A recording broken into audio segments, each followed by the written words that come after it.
and welcome to NXTGEN Racing, the home of clean and fair sim racing for all.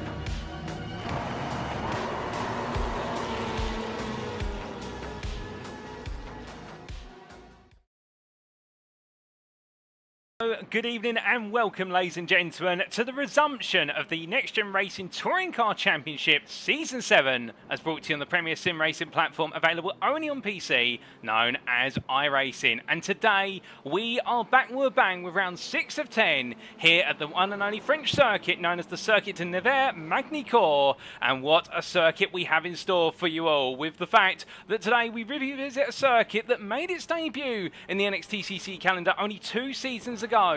And what a phenomenal debut it was. And as we return to the racing action today, we've got something making its own debut here in France today, and that is the arrival of mixed weather. That's right, ladies and gentlemen, with the Season 4 update in iRacing as of 2024, we have got the arrival of the potential threat of rain.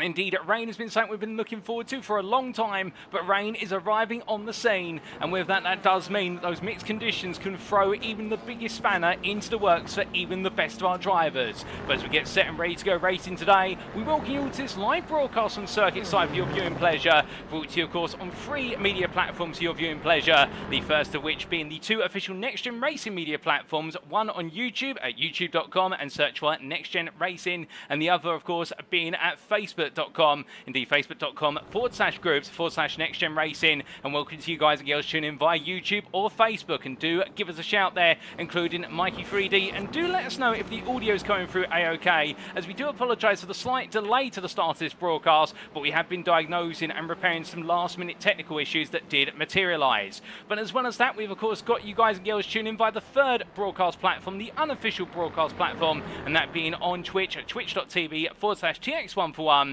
And we'll serve you may be asking, as we welcome you guys and girls tuning in via Twitch, who is TX141? Well, allow me to introduce myself as your host and commentator for this season. My name is Paul Walsh, also known as TX141 or Britain a Spit, depending on what media you follow me on. And I'll be bringing you all your racing action throughout the entirety of tonight, and indeed the entirety of the season. And what a season it has been so far. But as we say hello to plenty of you tuning in, as well as Mikey 3D there, we should point out, of course, that this broadcast is being brought to you in collaboration, indeed the whole series in sponsorship with Doble Motorcycles, the title sponsor for this season. And if you're looking for a Honda machine on 2 wheels, there's no better dealer in the United Kingdom than Doble Motorcycles. And as we bring you all the racing today, well, let's take you through your schedule. Times in British Summer Time, that's BST, or Universal Coordinate Time +1, UTC +1.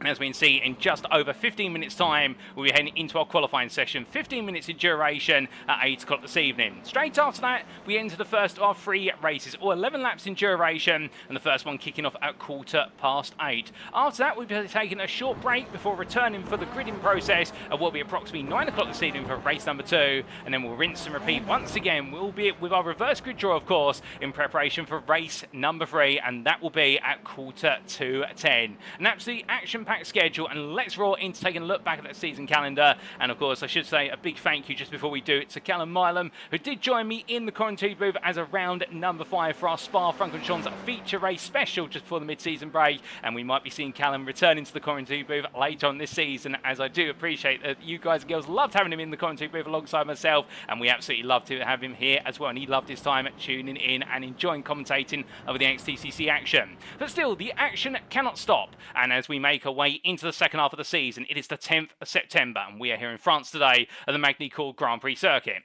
Prior to this, of course, we kicked off the season with an absolute sensational Spanish day at the Circuit de Barcelona, Catalonia on the 23rd of July. We continued the theme in round number 2 at the Hockenheimring at Baden-Württemberg in Germany, with the National A layout playing host to our drivers, and then we made our way over to Japan for the first of 2 visits over the course of this season, and well, that was at the Fuji International Speedway on the 6th of August. And then in our 4th round, we made our way to United States of America for our first ever visit to the Charlotte Motor Speedway's Roval circuit. And whilst many were a little bit concerned about the walls and indeed how tight it was around the Roval infield section, indeed many of our drivers had some brilliant battles there. It wasn't without drama, but for the most part we saw some of the finest racing action we've seen all season in round number 4 on the 13th of August, and we carried that through to our finale of the first half of the season And that being on the 20th of August at the Circuit de Spa-Francorchamps, with the Grand Prix layout playing host for our first ever feature-length race, 60 minutes of racing, won in the end by the prime driver of Andy Fox, who was absolutely enthusiastic all the way to the finish line. But as we return to the second half of the season, we're of course in France today, and after today on the 17th of September, in round number 7, we make our way to the Autumn Park Circuit, the island layout playing host to our drivers for our first of 2 visits to the United Kingdom. Then on the 24th of September, it's the Suzuka International Racing Courses Grand Prix layout that will welcome our drivers for round number 8, and now our penultimate round, we make our way to the county of Kent in the United Kingdom for the one and only Brands Hatch Grand Prix circuit on the 1st of October, and we bring it all to a close on the 8th of October at the one and only Autodromo Jose Carlos Pache. And indeed, what a circuit to bring the curtain down. A tight and absolutely tenuous circuit when it comes to incredibly close racing, and we're indeed a circuit that's synonymous with title deciding races. But coming on to our championship standings then after 5 rounds, and keep in mind of course that these do not account for drop scores. We'll give you the updates and drop scores at the end of today's broadcast, and as we can see, after 5 rounds of racing, it is Wojciech Swirydowicz who continues to lead in the overall Drivers' Championship, defending champion and defending extremely well so far, and his advantage now is extended to 221 points over Adam Delmont, who unfortunately missed out massively in Spa with a major incident early on, curtailing any dreams he had of reeling in Swirydowicz, and therefore Swirydowicz right now looks poised to defend that title, albeit he's got some rounds to go before he can guarantee it's in his grasp. Benjamin McCuskey, meanwhile, leads the run in P3, and the next-gen pink driver continues to close the gap to Delmont, albeit has to be aware of the fact in P4 and P5 respectively are the close pair of Lee Horn and Andrew Pike. Behind the Sim Racing Collective driver, you'll see him back on the grid today. It'll be none other than Mikey Doble, who'll be taking it to the masses in P6, head of Ben Altrier, the leading prime driver there, and just behind Altrier is Silkstone and Andy Fox, with Liam Silkstone and Andy Fox both contesting that run to P8 and also trying to nip at the heels of Altrier with the Full Tilby Motorsport driver trying to ascend into the top 5. Jamie Dory sits P10 in a middling season so far, and then he has behind him Bester SP11 Matthew Addy ahead of Gavin Gardner, with Isaac Dole, Adam McNally and Sam Van Ols completing the top 15. Alex Meredith sits P16, albeit by the best part there of what is 25 points over James Smazesgal, and it's Russell Fowler, Matthew Sheraton and Maurice Pascucci who complete your top 20. Outside the top 20, we can see in P21, it's Jonathan Broderick, so the Valkyrie Excite driver just behind his teammate and looking to fend off Reese Watt, with Tom Davidson in P23 and building up steam at a great rate of knots, and he's 7 points ahead of Alan McCain, with Duncan Rise in P25. Tony Prosser completes the run to P26, ahead of Michael Lease with Nick Clewins, and then also there Pedro Diaz and Patrick Falconer completing the top 30, with Diaz making his debut in round number 5 and doing so in style, and then Matt Emmons sits P31 with the AM driver, your leading AM driver, ahead of Slavomir Jarvoski, and then we do have none other than what is there Joe Doble ahead of Harley Bicknell, and Coulon completing at the top 35. Behind Dimitri Coulon is Vincent Embert, and then we do see Jonathan Collins, Piotr Jozewski, Daniel Fritz and Luke Jones completing the top 40. And outside the top 40, not to be forgotten about, it's Mark Sykes ahead of Ian Manners, with Mitchell West, Marcel Fritsch and Sam Bradley completing a run to P45, and look how close it is in overall points there from West all the way through to Bradley, and it'd be unfair for us to exclude Mark Kent in that mix. And then we have Sam Smith P47 behind the 4 AM drivers, but ahead of the 3 AMs of Roy Plummer, Dylan Mystery and Costa Chatsconstantino, who complete your top 50. The last 5 drivers to have points in the overall championship include Craig Tillerson, Mike Kurtler, Josh Brown, Kevin Smith and Lewis Mason and Jake Pitt. And then yet scoring the overall points, Tom Delaney, Gabriel Yilmaz, Andrew Parkin and Andy Coleman. But that is your 60 drivers in the overall standings. We then come into the Prime Drivers' Championship, and with the points adjusted based on prime finishing positions, well, it's Ben Altrier, the big name at the top, the big cheese, if you will, for Full Tilt Motorsport, and indeed a fan favourite, and he's doing well at the moment to hold on to that lead. However, Matthew Addy is closing, and with 49 points between the two of them, indeed it is looking tight. Liam Silkstone sits in P3 ahead of Sam Van Ols, meanwhile, by the best part of 24 points, but look who's moved into P5. He started off strong in the season opener, and in rounds 2 through to 4 he seemed to struggle, but that win in both class and overall last time out Spa-Francorchamps has seen Andy Fox leap his way back into P5, and right now he is the man riding a wave of momentum. If he can carry this on, there's no telling where he'll be after all of this concludes. Matthew Sheraton sits P6, a further what is there 47 points behind, and then it's Russell Fowler ahead of James Smassersgal, with Alan McCain and Alex Meredith completing your top 10. Michael Liss sits P11 on 380 points, 13 clear of Duncan Rise, as the hunt to be inside the top 10 of the Prime class continues to be a major contest, and then Nick Clivins sits a rather notable 34 points behind Moraes, but still ahead of none other than Davidson by 11 points. Toby Prosser completes the run to P15 on exactly 300 points, 16 clear of Slavomir Jalvosky. Then we have Mark Sykes, Luke Jones, Vincent Emblair, and Jake Pitt completing the top 20. And outside the top 20 of the Pro-Am drivers, we've got Dimitri Coulon ahead of Piotr Jegoslavsky by 8 points, a further 20 points to Sam Smith. Harley Bicknell on his return sits in P24, currently 158 points, 3 clear of Ian Manners, and it's Pedro Diaz, Andrew Coleman, and Andrew Parkin who complete your standings. But then we come onto the AM Championship, and with further points adjustment for the AM drivers, Daniel Fritz is the man who leads the way. However, this AM class has proven unpredictable all the way through the first half of the season. Indeed, we have had 5 different championship leaders over the course of 5 rounds of racing, and Daniel Fritz has returned to the top after it's all been completed in the first half of the season, and knows with a 63-point advantage, that advantage is only going to last a brief period of time. Because if he doesn't keep up the momentum, Mitchell West will be the first to strike hard, but don't rule out Jonathan Collins, whose misfortune at the end of the race at Spa-Francorchamps cost him massively in terms of what could have been. Meanwhile, Matt Emmons, with the surprise win at Spa-Francorchamps, has moved to P4 on 590 points, 16 clear of Marcel Fritsch, and outside the top 5, it's Sam Bradley, who as well, with that misfortune, his late contact with Jonathan Collins at Spa-Francorchamps means he's yet to reascend into the top 5 and sits outside of it by 8 points. Mark Kent sits P7 ahead of Roy Plummer, with Craig Tillotson and Kostachats Konstantou completing a top 10, but look at that, ladies and gentlemen, the top 8 separated by 146 points. Indeed, this AM class is incredibly going strong at the moment, and there's no telling who's going to be leading it after today. And still, we've got many an element outside the top 10 to consider, including Lewis Mason, Dylan Mystery, Josh Brown, Kevin Smith, Mike Kurtler, Thomas Delaney, and Gabriel Yilmaz, who complete your 17 runners. And then coming on to the Teams Championship, it's Estoril with NXTGEN Gold who lead the way on 978 points, and indeed taking the lead of the championship for the first time this season ahead of NXTGEN Pink, the defending champions. Semper Racing, meanwhile, sit in a distant P3 on 780 points, the best part of 129 behind, but wary of the fact that less than 100 behind them is Sam Case of NXTGEN. And Doble Sim Racing, having been absent for rounds 4 and 5, have dropped to P5, but they're back on the grid today in full force, and you can imagine the Doble Brothers and Mikey, Isaac and Joseph are all going to be on the hunt to reascend into the top 3.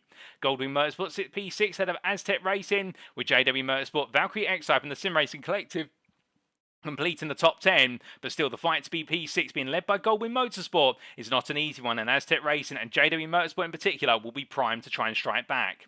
Outside the top 10, from the 390 points of the Sim Racing Collective, we do have 367 for Full Tilt B Motorsport. Next, Whiskey Runners Racing in P12 ahead of iRacing Esports by only 2 points in their fight for P12, with Performance Link Esports in a bit of a distant and lonely P14 on 210. Verona Motorsport are continuing to edge their way away from WS Racing Esports in the hunt for P15. Next, Mitch West Performance, NXTGEN Red, 287 Motorsport, and last but not least, the privateer outfit of Parkin that complete your 20 runners. But then coming onto our circuit for today, well, of course, it is the one and only Circuit de Nevers Magny-Cours. The Grand Prix layout welcomes our drivers, and we're located near the village of Magny-Cours in the region of Nièvre in the Bourgogne-Franche-Comté State Collective of France, as we can see from the circuit map provided by iRacing.com. This is a circuit that is much loved for its amount of variety and the fact that it brings together some of the finest elements of circuits around the world. Indeed, as you look at the corner names on screen, such as Nürburgring and also their Imola, just to name 2 of them, and in fact, let's go for 3, let's be cheeky, Estoril as well, turn number 3, you'll be thinking to yourself, well, aren't those the names of circuits around the world? And you would be precisely right, because the unique thing about this circuit is that it borrows corners from other circuits around the world and brings them together along with its own unique complexes, and perhaps most notably, of course, being the Complexe du Lycée, in order to create a circuit that is a tantalising technical test of ability. For as our drivers roar their way around the circuit today and make their way across the start-finish line, they'll find themselves going onto a 2.74-mile journey that opens up with the grander curve of turns 1 and 2. A double left where it's all about nailing those apexes together before switching into the downhill drop for Estoril corner at turn number 3. There, in homage to the Portuguese circuit, our drivers will need to hold themselves tight to the apex of the right-hander until they can get themselves back on full throttle and mitigate the understeer and power their way down the stretch up towards turn number 5. But along the way, they've got the kinks of turns 4, which is the Gulf Straight, and as they head down towards turn 5, the hairpin known as Adelaide in reference to the Australian street circuit. They'll be hard on the anchors, and that's where we can see some of the closest battling under braking. But make it out there unscathed, they'll then go for the kink of 6 before heading into the Nürburgring at chicane complex at turns 7 and 8 in reference to the Michael Schumacher S, if you will, or the Vidal S as well. And as they make their way from the right into left, they'll be spat out into 180-degree corner at turn number 9, where it's all about that very, very very late apex. But if they nail it there, they'll find themselves blasting out through the kink of turn number 10, through the kink of 11 as well, and into Imola corner, the chicane of turns 12 and 13, being modelled in a way of a combination of the Alta chicane and also the opening chicane, the Tamburello. But still, keep it cool and mount those curbs successfully, and they'll make their way into the Chateau de Haut hairpin at turn number 14, another late braking zone where we can see some battles, perhaps 2 even 3 wide. But coming out of there, it's in the downhill run through the chicane straight and in towards the Complexe du Lycée, turns 15 through to 17, with the Lycée hairpin being another point of contention. But if they get it right out of there, it's in a short run through the chicane to complete the lap and start it all over again. Keeping in mind, of course, that the start line for the race being much further along the start-finish straight as articulated by the red line you see on screen, but the finish line or the timing line for the end of the lap being literally as you come out the chicane. So therefore you've got to make those moves into the Lycée hairpin if you want to make the move on the final lap. We're coming on to our rules, let's give you a quick reminder before we go racing. This is a fixed setup series, and you may be asking, well, what's happened to the setups with the advent of rain? Well, the setup has been adjusted for all the cars. However, it does mean now our drivers can put dry or wet tyres on it, depending on the conditions as they see fit. Indeed, they will not be mandated to run a particular tyre. It's up to the drivers to pick the right tyre for the conditions. The only other thing they may adjust on their vehicles is the brake balance. Meanwhile, driver class-wise, they were finalised as the conclusion of round number 3. We've got no changes in store going to the second half of the season. And as for our sprint race grids, well, the race 1 grid shall be set based on results of qualifying, the race 2 grid shall be set based on results of race number 1, and the race 3 grid shall be a reverse grid based on the results of race 2. But keep in mind, it is a partial reverse grid, and we pick the reversal position from the lottery bowl of Next Gen Racing, and it'll be drawn live from the commentary booth between P13 and P23. Each driver has 1 fast repair available in each race, and each race shall conclude after either the allotted lap amount of 11 laps, so approximately 21 minutes of racing, or 30 minutes, whichever expires first. But do keep in mind, of course, if we do see rain, we might be pushing upwards towards that 30-minute mark, depending on how treacherous the conditions are.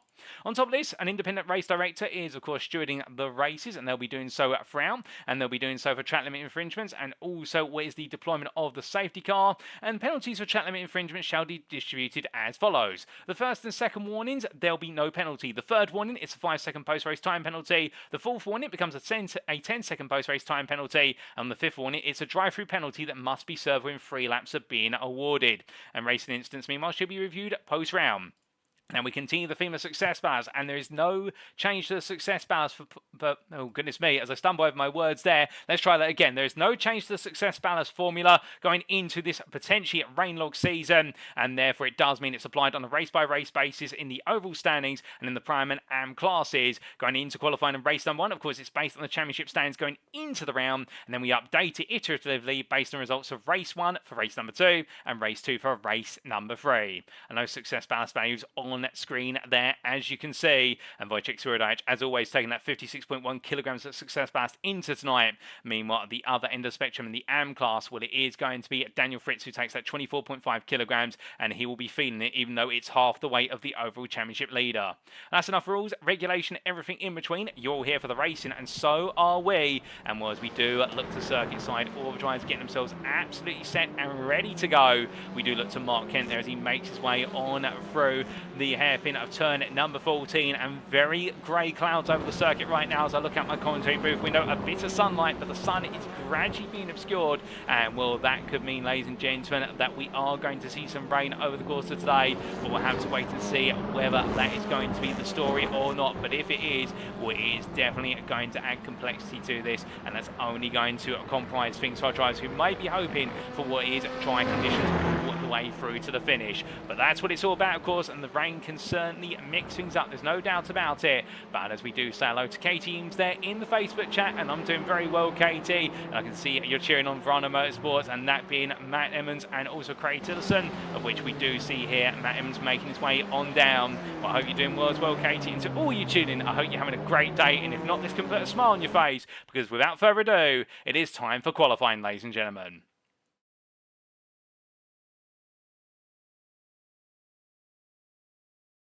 So as we head into qualifying, we move forward in time, and indeed those clouds are looking ever more threatening out on circuit right now. But will they pose a threat in qualifying? Could we see the fastest laps arrive at the very start of qualifying? Could we potentially see this qualifying session end practically before it's really got underway? Whereas normally we've seen in qualifying the fact that it's taken the entire session to see the very best times out there, albeit while drivers come into the pits, of course, to change their dry tyres in order to get a fresh pair on and therefore go for the ultimate pole lap. Whatever a light car in terms of fuel, well, that's a fault as well. But as we do have Benjamin McCluskey making his way on out there, well, we'll have to see. But as he heads on down, I did have the opportunity to have a quick chat with Andy Fox in the build-up to today. Unfortunately, we couldn't quite get a patch through to his car in the build-up to what was the race itself, just for the simple reason I think he's been having some technical issues like we have with audio, funny enough. It's strange how they do come along to multiple people at once, but I'm glad to hear, I do believe he's been able to get those resolved, and therefore he can hear the direction of our race director.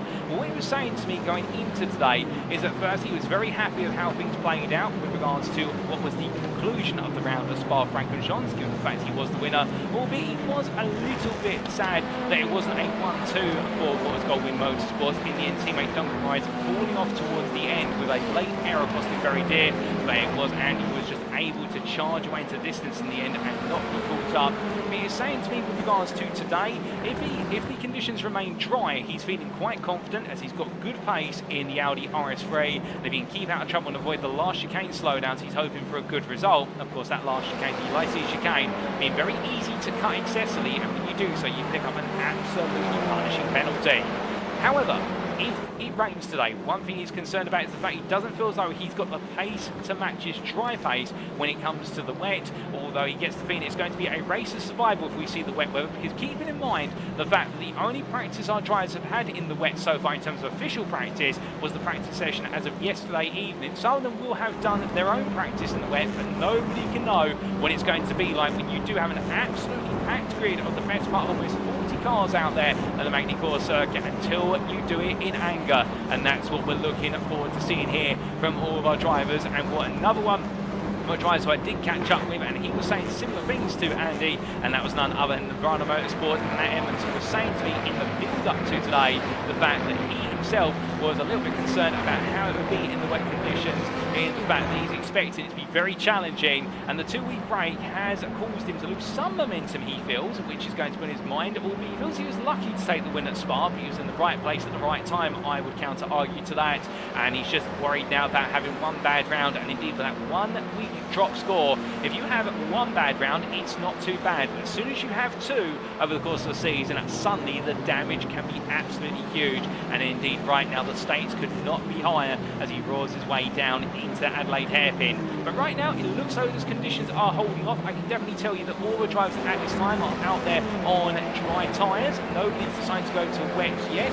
Keep you posted if we do start to see some wet conditions coming through. But speaking of those weather conditions, as you'll see on the right hand side of your screen, well, currently it's cloudy out there, but we've got a track temperature of 25 degrees centigrade and an ambient of 20 degrees centigrade. And well, as our drivers make the way around, in fact, we've had somebody get a bit wrong, a bit of a lock up. That is one of the Semper Racing Audi RS3s. I believe that might be the car of none other, excuse me, then what I think is Slavomir Jalkowski going a little bit deep under braking there. In fact, that was Piotr Czegoslewski. Let's correct ourselves, and he slotted in behind both Emmons and Horn, as it's going to be Horn really right in the back of Emmons there. But do keep in mind, of course, that Horn will be wary of the fact that he's picked his poison in terms of coming out so close behind Emmons going into the qualifying, and Emmons has the right to dictate the racing line for qualifying because he is on a lap, and we can see Horn there deciding to back off, having Matthew Addy tucking behind him, so therefore a little bit of tactics going on between the pair. But as Emmons makes his way on through the last couple of corners, going to the Lycée hairpin, and now through the chicane, as we've also got Russell Fowler. They're taking a trip to the grass at the exit of the hairpin.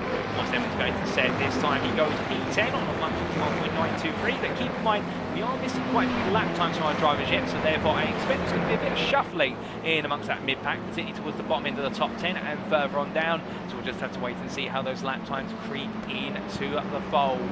But as we can see on this session, we're only at the best part of 5 minutes into it. We see a rejoin there from one of what the 42B Motorsport machines. That was the Hyundai Veloster of, I believe, none other than what is our prime driver of the pair there, being Ben Altrier. In fact, that's not Ben Altrier, that was Mark Kent, the AM driver. Do have to keep in mind, of course, that Altrier is in the Elantra, the Hyundai Elantra, whereas Kent is in the Veloster. And well, when we talk about Mark Kent, there's only one word we can use to describe Mark Kent, and that is bad, well, unlucky, I should say. I almost used two words there, but unlucky seems to have been the theme. In fact, he has been, on paper, in the AM class, the fastest AM driver by the best part of 2 to 3 attempts over qualifying, if not greater. Over a single lap, he's been absolutely monstrous. But as soon as he's gone into the race, it's all fallen apart, and not of his own volition either. It just seems to have happened time and time again, for no knowledge of what's happened, and indeed sometimes he's ended up going in the wrong direction before he's even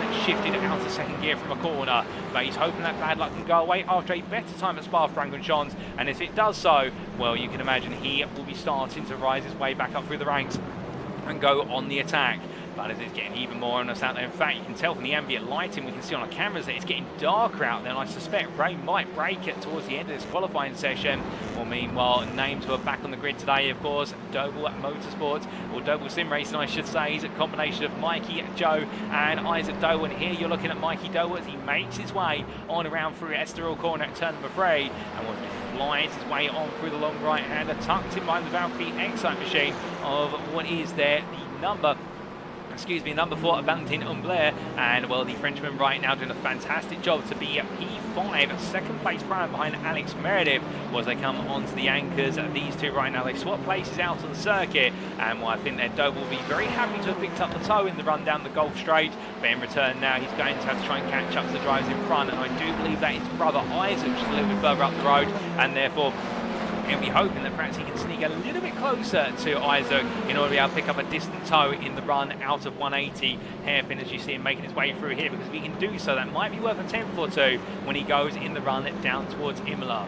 But he comes on out to turn number 10 and into the kink of 11, and with the gap there being approximately 1.3 seconds, he'll get a very small toe, but it won't really be worth too much as he makes his way on through. It does look as though at this time he may be looking for a bit more of a perfect lap on the next lap, let alone this one. But we'll have to wait and see as he makes his way out of the right-hander, the Chateau d'Eu hairpin at turn number 14. Down the hill he does go, and then in towards the braking zone here. And of course, this circuit has been the host of a European touring car in the past, I believe, particularly at the French series and also French Clio Cup racing. Albeit the Magny-Cours circuit not used as much as it used to be in its heyday. Many of you remember when Formula 1 raced here, and the main reason for that being that this circuit is located in the French countryside, and therefore there's only really one road in and out of the circuit, and it's very hard to get to for both teams and spectators. And that's why the Magny-Cours circuit over the years has gradually been dropped off a good number of international racing schedules. Indeed, it was the site until recently of GT World Challenge Europe as well, but it has started to fall away slightly, and that has been unfortunate. But as he makes his way upwards towards what is turn number 5 once again, where it looks like there Mikey Doble getting closer to Swirydowicz, but the gap still standing at 4.5 hundredths there, and Swirydowicz right now, despite all the weight in the car, continuing to show exactly what he can do. But as he makes his way onto the next lap, meanwhile, Gavin Garner about to make his way onto one himself, and what does he do this time? He does not improve. He's P22 at the moment. And Gardner, after what has been a difficult first half of the season, ending on a high at Spa-Francorchamps and hoping for a bit more here today and trying to pick up more momentum. But it definitely has been a muddling season, and therefore I think it's been on his mind that he needs to now find some of that momentum that he's had in previous seasons, particularly in what is his earlier seasons, the NXTCC seasons 2 through to 4. And well, of course, many of you remember season 1 where he was the run-up to Jamie Dory and that hotly contested championship campaign, albeit back then racing, I do believe, for Verano Motorsport, but falling short of Brands Hatch, where it all fell apart for him in the season finale, whereas for Jamie Dory everything seemed to go absolutely right. But still, the past is the past, and we're here in the present, and that's exactly what Gardner's focusing on right now as he heads into the second half of this flying lap and making his way on through the Nürburgring chicane there. You can see the composure as he makes his way between the two apex curves, making sure not to mount them too high, for the simple reason that if he does so, it will launch the car, and in turn it can be considered an off-track, and it'll be very hard to bring the car back together, let alone picking up the penalty from the off-track that he'll then have to serve, and the lap will be invalidated. As he heads in towards the Imola chicane. And meanwhile, in terms of getting on board that with one of the drivers, we're going to jump on board with Andrew Pike. as he takes us around for a flying lap of the Magny-Cours Grand Prix circuit. So he makes way across the timeline and in towards turn number 1, coming into the Grand Curve, and you can see here turning in nice and tight to apex to carry a tight line through 2, but immediately switching over to the right hand side now, trying to let the car not go too deep for Estoril, but gets it back together there, goes for a late apex and full throttle now all the way down towards Adelaide and holding third gear for as long as possible, but he makes his way on down towards turn number 5 by the Golf Straight. You'll see here he'll just gradually cut over the apex curves of Golf, the idea being he wants to shorten the run down towards the break over Adelaide, because the shortest distance between the 2 lines is the fastest, as he makes his way down towards the braking zone. They're hard on the anchors, 150 metres out from the corner, down to first gear, and now building his way back up through the gearbox into third gear, now up into fourth gear as he shifts his way in towards what the fifth gear almost. In fact, just reaches fifth, but will immediately have to drop it down to fourth. He makes his way through Nürburgring right into left there, maintain as much speed as possible, back up to fifth, then down to full third, second, and we'll go a bit tight there, too early into 180, but gets it back together. But you could see fighting the steering wheel with the amount of rear brake bias he's running on this Honda Civic Type R, and as he powers his way now through 10 and 11, keeping going to the left-hand side here to set up the run for Imola, and you have to brake over a slight summit. From a driver's perspective, it's almost blind when you go into the corner, but to be fair, whilst he may be slightly blind, he nails it and brings it over to the left-hand side here to brake into the Chateau d'Eau. First gear all the way through, and now up second, using all the run-off curve in there to extend his exit and carry as much speed as possible now in the run down through the chicane straight and in towards the Lycée hairpin.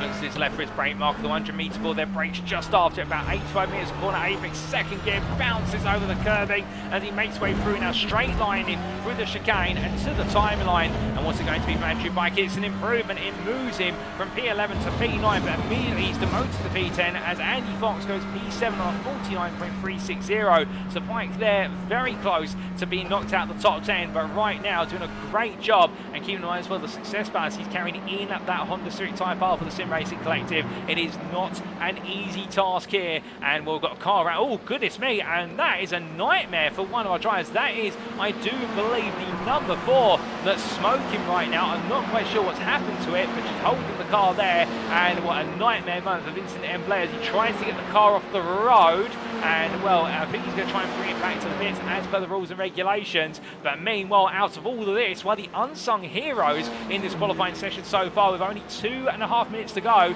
it's Marcel Fritsch, your AM driver right now, in the number 7, previously in the Prime class earlier on the season, but moved to AM as of the conclusion of round number 3. He's currently on course to take his first ever AM pole position, and by a considerable margin given the fact he's P23, and right now Mark Kent is P30, and Fritsch is the best part of half a second faster.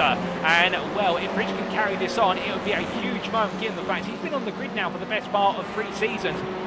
And on top of that as well, he's raced in a number of disciplines that I've had the pleasure of commentating over, watching this man strive and thrive, including Porsche Cup racing. And what I can tell you, he's never taken a class or overall pole position in any of the series I've seen. And well, today he could be on course to take what will be an AM class pole position here at Magny-Cours in the NXTCC Season 7. And if he was to do so, that would be absolutely brilliant. And I think the WS Racing Esports team would be absolutely pleased with that as he makes his way down in the Hyundai Veloster. Still, let's not sing his praises too high. He has been growing in form over the course of the last couple of rounds. We've still got 1.5 minutes to go, and anything can happen in that remaining time, given the fact, of course, that we've got what is this lap plus one more most likely. As long as our drivers have gone on to a lap when they hit the 15-minute countdown, it will be the case they're allowed to finish that lap when the clock strikes 0.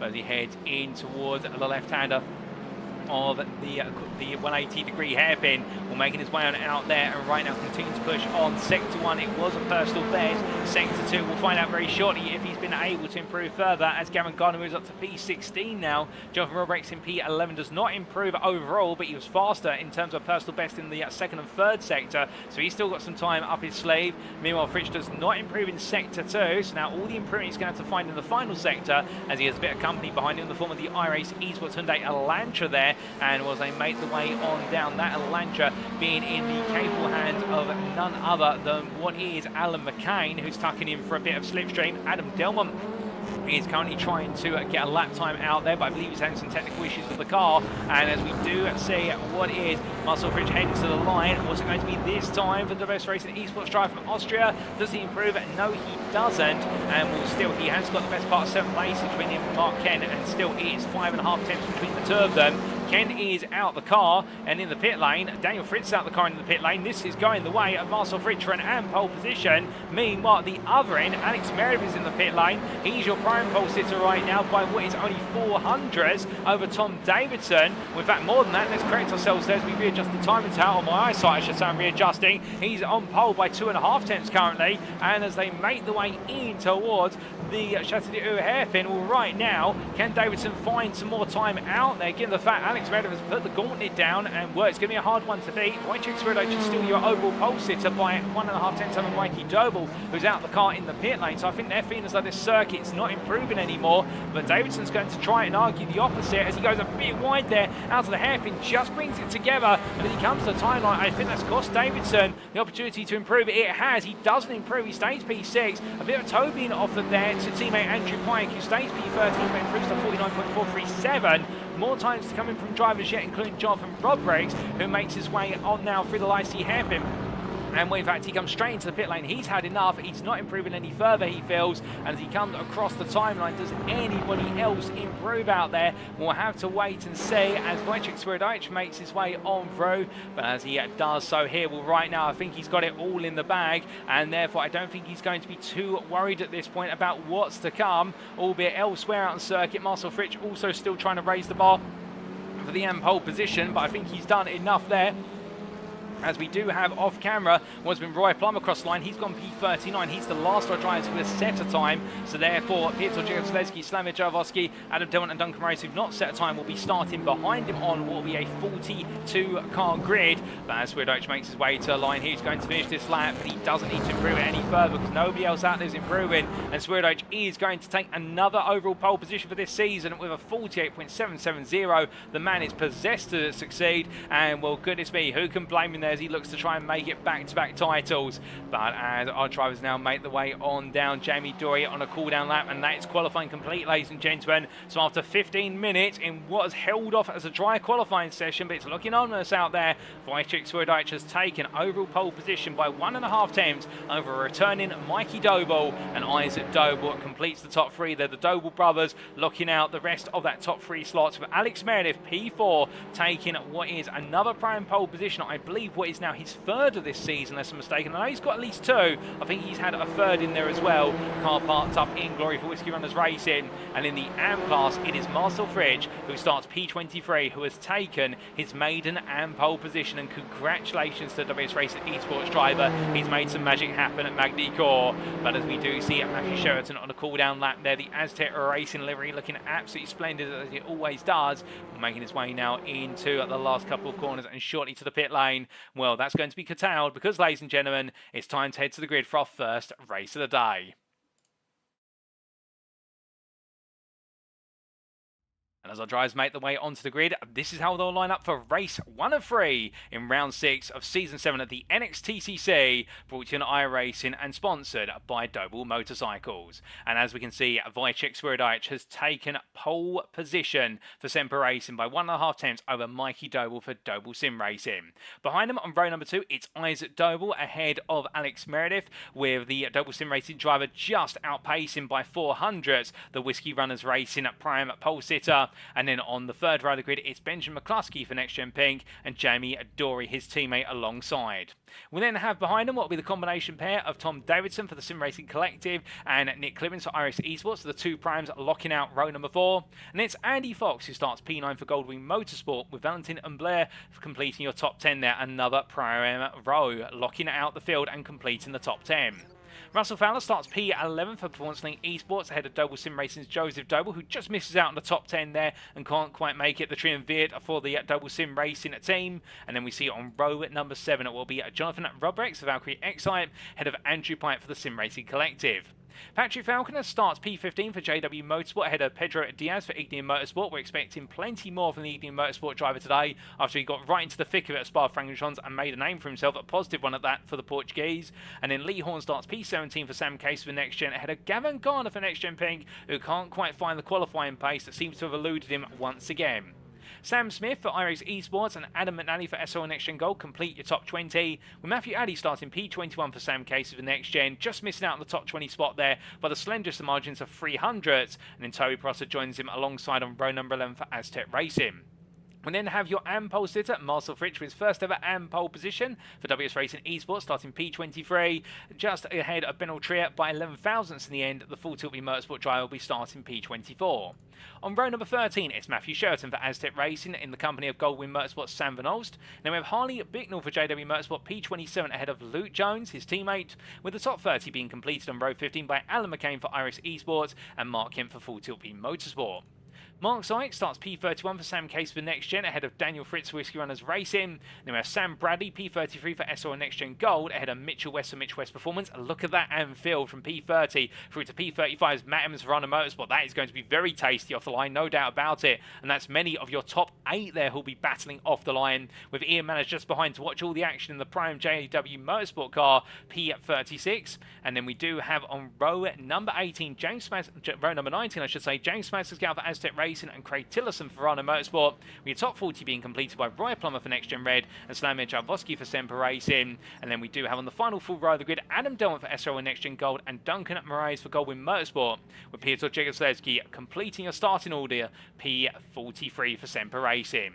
But that's the grid, ladies and gentlemen, and we are only 10 seconds away from the lights going on, and well, without further ado, it is going to be our first ever race. So the clouds are looking ever more ominous, and I believe we might be experiencing some rain in this race if the forecast is correct. But it's Swirydowicz on the left, it's Doble on the right, the two old rivals are back here again, and as the lights go on, it's 1 red light, 2 red lights, 3 red lights, 4 red lights, 5 red lights.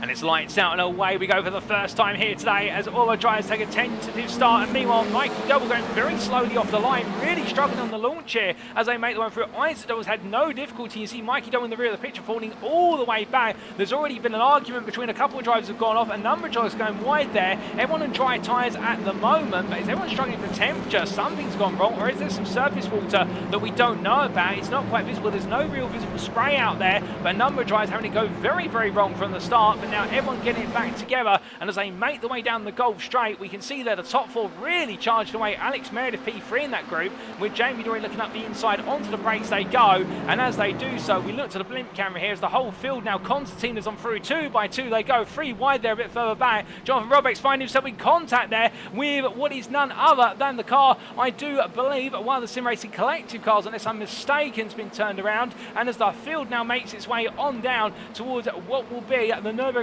chicane with Rob Briggs in that contact, well, we'll have to take a look back at that in due course. That was Adam McNally, I should correct myself. The SO NXTGEN Gold drive being turned around across the front of Rob Briggs, but did they give each other space? Well, as we see there, a deep run from Pedro Diaz. Well, right now, everybody absolutely struggling for grip out there. This circuit is refusing to offer any mechanical grip to our drivers, and well, right now, it's all about who can find the grip and therefore maximise the time, because places are being made or lost through corners and straights, let alone entire laps. But Pedro Diaz continues to fight on in P13. The Evening Motorsport driver's got Andrew Pike for close company behind, and as they head onto the brakes, no moves this time, albeit Ben Trier trying to look for the move around the outside here. Toby Rosser of Harley Bicknell to move it into P10, the Prime Plus P20 overall does exactly that, and as he comes down towards what will be turn at number 15, made his way in towards that braking zone where it looks as though now Ultra has cleared that pressure. Matthew Sheraton dives to the inside there on Bicknell, so Bicknell being elbowed down the order in the battle of the Elantras, and as they head on through, that's 1 lap complete, another 10 to go, and after 1 lap of racing, it's Wojciech Swirydowicz who leads ahead of Isaac Doble P2,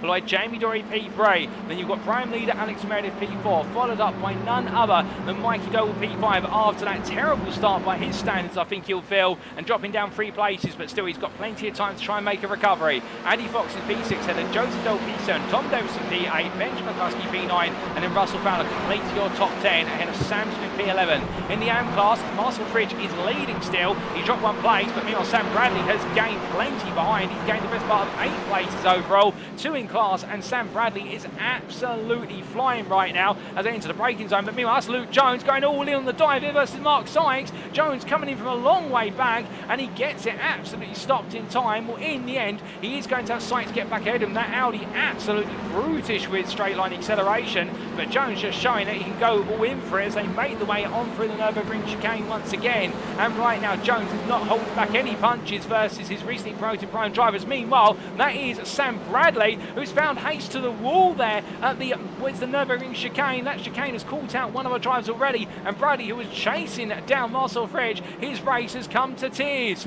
But meanwhile, as we look back towards the end of the top 15, of course that's where the overall points end in P15. Well, Gavin Gardner right now has gained some places at the start. Indeed, he's gained 4 and has had a great job of it.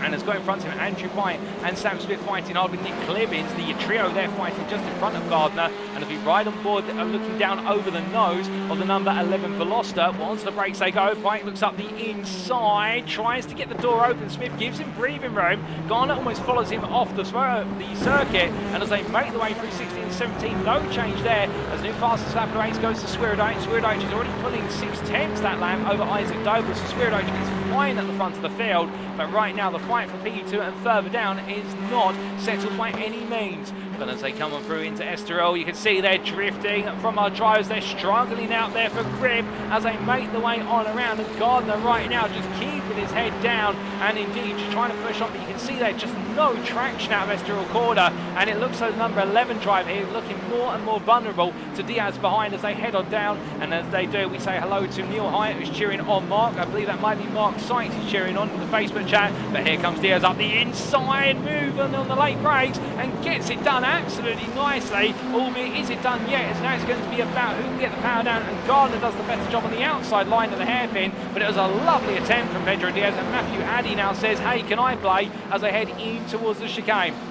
As they come through the right to left, and we say hello as well in the YouTube chat to John Meredith, of course, father of Alex Meredith, the man who's up in P5 and your prime leader at the moment. We'll take a look at them shortly. Meanwhile, let's continue to focus on some prime battling further down the order. This is Sam Smith fighting with teammate Nick Clibbins, albeit it looks though Clibbins has made his way through. And as they come on down in towards Imola, well, right now it's all going to be change aplenty. And speaking of change, that's Toby Prosser, 2 wide with Ben Altrier as they fight for P9 in the prime class. They give each other space to the 2 Elantra drivers, but as they come down to the braking zone, Prosser defends harder and harder on that inside line. And well, to be fair, doing a fantastic job of holding that position is Prosser as they make the way out of the Chateaudieu hairpin. But you can see Altrier just has the better exit, and Altrier will get ahead in the end, even though he's your prime leader in the championship and he's got all the success ballast in the car. But Prosser just cannot hold a candle to him at this time, it would seem, as they're heading in towards turn 16 and 17. But as they do, there's also change at the front of the field. Oh, goodness me! And that was Isaac Dunn and Jamie Dory going 2 wide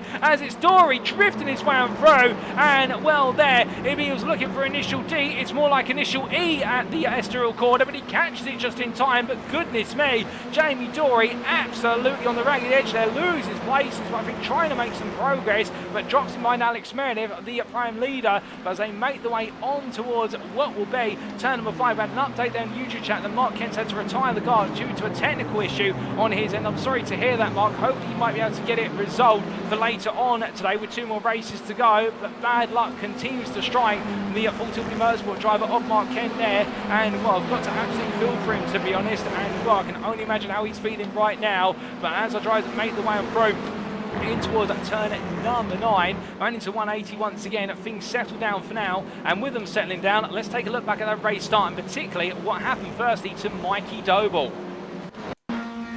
So as we sit on board with Mikey Doble, let's listen into that launch. And in the end, just bogging down. There was just no go in the car, and you could see that in the fact he got the initial launch, and then suddenly it was almost as if the car said, no, we're not going any further, and Doble losing all those places really early on. And well, as we take a look a bit further forward on the open lap, we take a look at some of the battles that we saw on the lap, including Patrick Falconer here, and these were a couple of drivers who went wide. It was 3 wide there. Oh, goodness me, Vincent and Blair in contact with Patrick Falconer. They're the ones who went wide at the start. Matthew Addy and Marcel Fritsch both taking a trip to the weeds as well. But then a bit later on that lap, we did see what was that incident for none other than Adam McNally. And what exactly happened to McNally is the question. And well, here is the answer, ladies and gentlemen, as here's the replay. And this was the battle down to the braking zone, which Rob Brakes gets on the inside, mounts the curb. And well, for McNally, I can see what he was trying to do there, try to be evasive, but I think Rob Brakes won't have seen him until it was too late. And Sonny discovers he's in a 3 wide. But again, we'll try and get an on board of McNally's perspective here. And well, he's made the apex, no doubt about it, but I just don't think Rob Brakes has known until it's too late. And in the end, Rob Brakes has found himself pinched between McNally and the car of Pedro Diaz. But as they went through that incident on the open lap, we return to your live racing pictures now. And well, as our drivers make the way on through, Well, we can see there Mikey 3D in YouTube chat clarifying with regards to Mikey Doble, advising that was likely wheel spin and having to back the car off in order to avoid any further wheel spin and to stop the car from essentially losing any traction and potentially spearing its way into the path of other competitors. And appreciate that, Mikey 3D. And of course, as always, ladies and gentlemen, if any of you do have any insights down there in the paddock or in the spectator stands, the virtual ones that is, do let us know, because at the end of the day we can only see what we see on our cameras here, and they don't always quite catch everything that you guys and girls could potentially see or notify us of. But we've still got plenty of time left in this race, no doubt about it. And as our drivers continue to roar on, and we say hello in the YouTube chat to SW61, and well, in the YouTube chat, good evening to SW61. But I'm listening in to what is the broadcast director's booth, and I can tell you one thing with regards to the fact that right now in the director's booth in particular, we're not hearing anything about the rain, so therefore it's still dry at the moment, it would seem. But as we look at the live pictures here, coming towards the end of lap number 5, going on to lap 6, is Benjamin McCluskey trying to attack Tom Davidson, with Davidson right now trying to break away and go hunting after Andy Fox. Fox, your second place prime driver, as they make their way on to the next lap, and we move into the second half of this race effectively, as they roar the one down at the moment. McCluskey finds himself not making any further progress. But still, speaking of progress out there, we have got some drivers making some progress, including Roy Plummer, who's in a bit of a lonely P35 right now. But why are we focused on him? Well, he started at P39. He was the last of drivers to set a valid qualifying time. But as he makes his way onto lap number 6, he's currently moved his way all the way from a P8 starting spot in the M class up to P4 in the M class. He's chasing after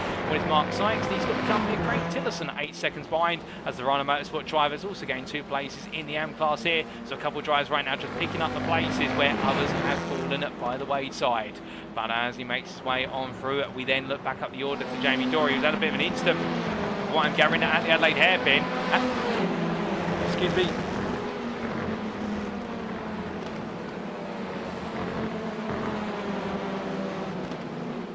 Excuse me, ladies and gentlemen, having to suppress a bit of a cough there. I don't know why my voice has suddenly gone, but as my voice does come back, apologies for that. Jamie Dory right now battling hard to hold on to position as he makes his way up towards the Imler chicane. As he comes on down there, makes his way into the braking zone. Well, I've already lost my voice already, and we're only halfway through race number 1.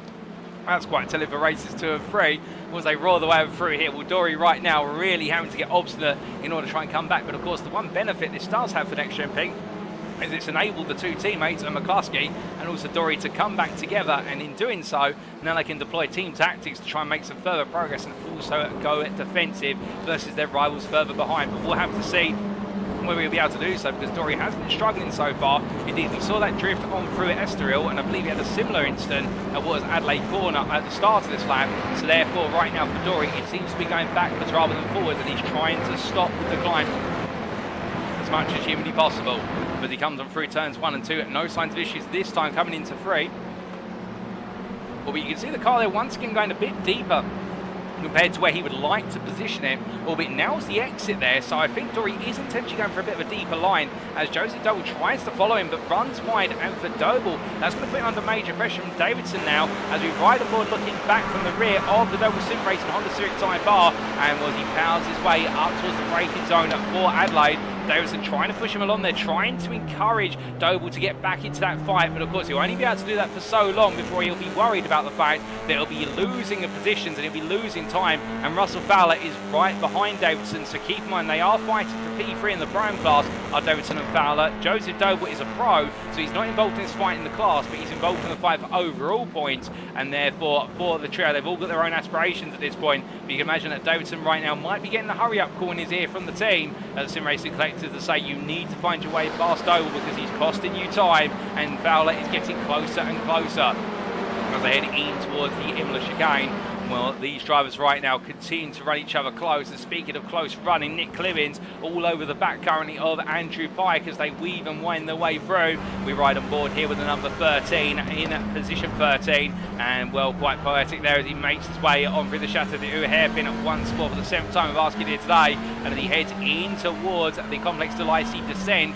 Clemens not quite getting the exit he would like, and I suspect right now that Pike is being made to absolutely work the tyres off the 57 Honda for the simple reason that Clemens has been there, riding his back all the way through, and Pike has gained 2 places overall, but it's exactly where he started in terms of the order of the pro runners. But Pike right now just trying to run this race to get the weight off the car for race number 2, and then he can start to make even bigger inroads in preparation for race number 3.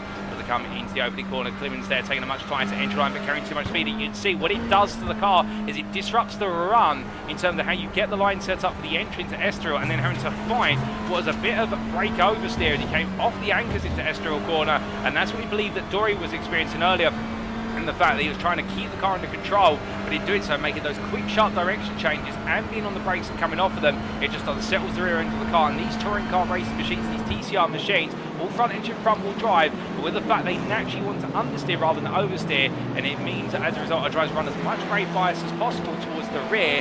Coming off the brakes, it will make these cars incredibly unstable, but that instability is where all the rotation comes from, and that's where the natural pace also arises from as they go racing.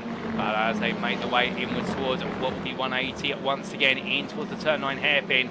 Well, from our drivers there, Matthew Sheraton and Toby Prosser swap places, as I believe Prosser is serving a slowdown penalty for track limits at what is the Nürburgring chicane, that being automated track limits rather than from what is our race director, and more the number 41 falling back down to P20 and down to P10 in the prime class as he makes his way in towards what will be the Imola chicane. Once again, the right into left. Well, right now Prosser having to make a further recovery after what's a good start to this race, but from them to Davidson versus Fowler, where Davidson tried to find his way, will try to hold off Fowler. He's done so for now in this fight for P8, but Fowler is still there, and Joseph Doble's behind them, and in fact Doble, who was in front of them running in P8, he dropped 2 places here, so I think there's been a slowdown for Joseph Doble, an error of some description. We haven't got any indication he went off track, but it does mean that now these two are fighting for some more overall points, particularly for their team's championship aspirations, but they're also still fighting neck and neck for their battle in the prime class and for that final spot in the pro and podium as they make their way on through Estoril corner.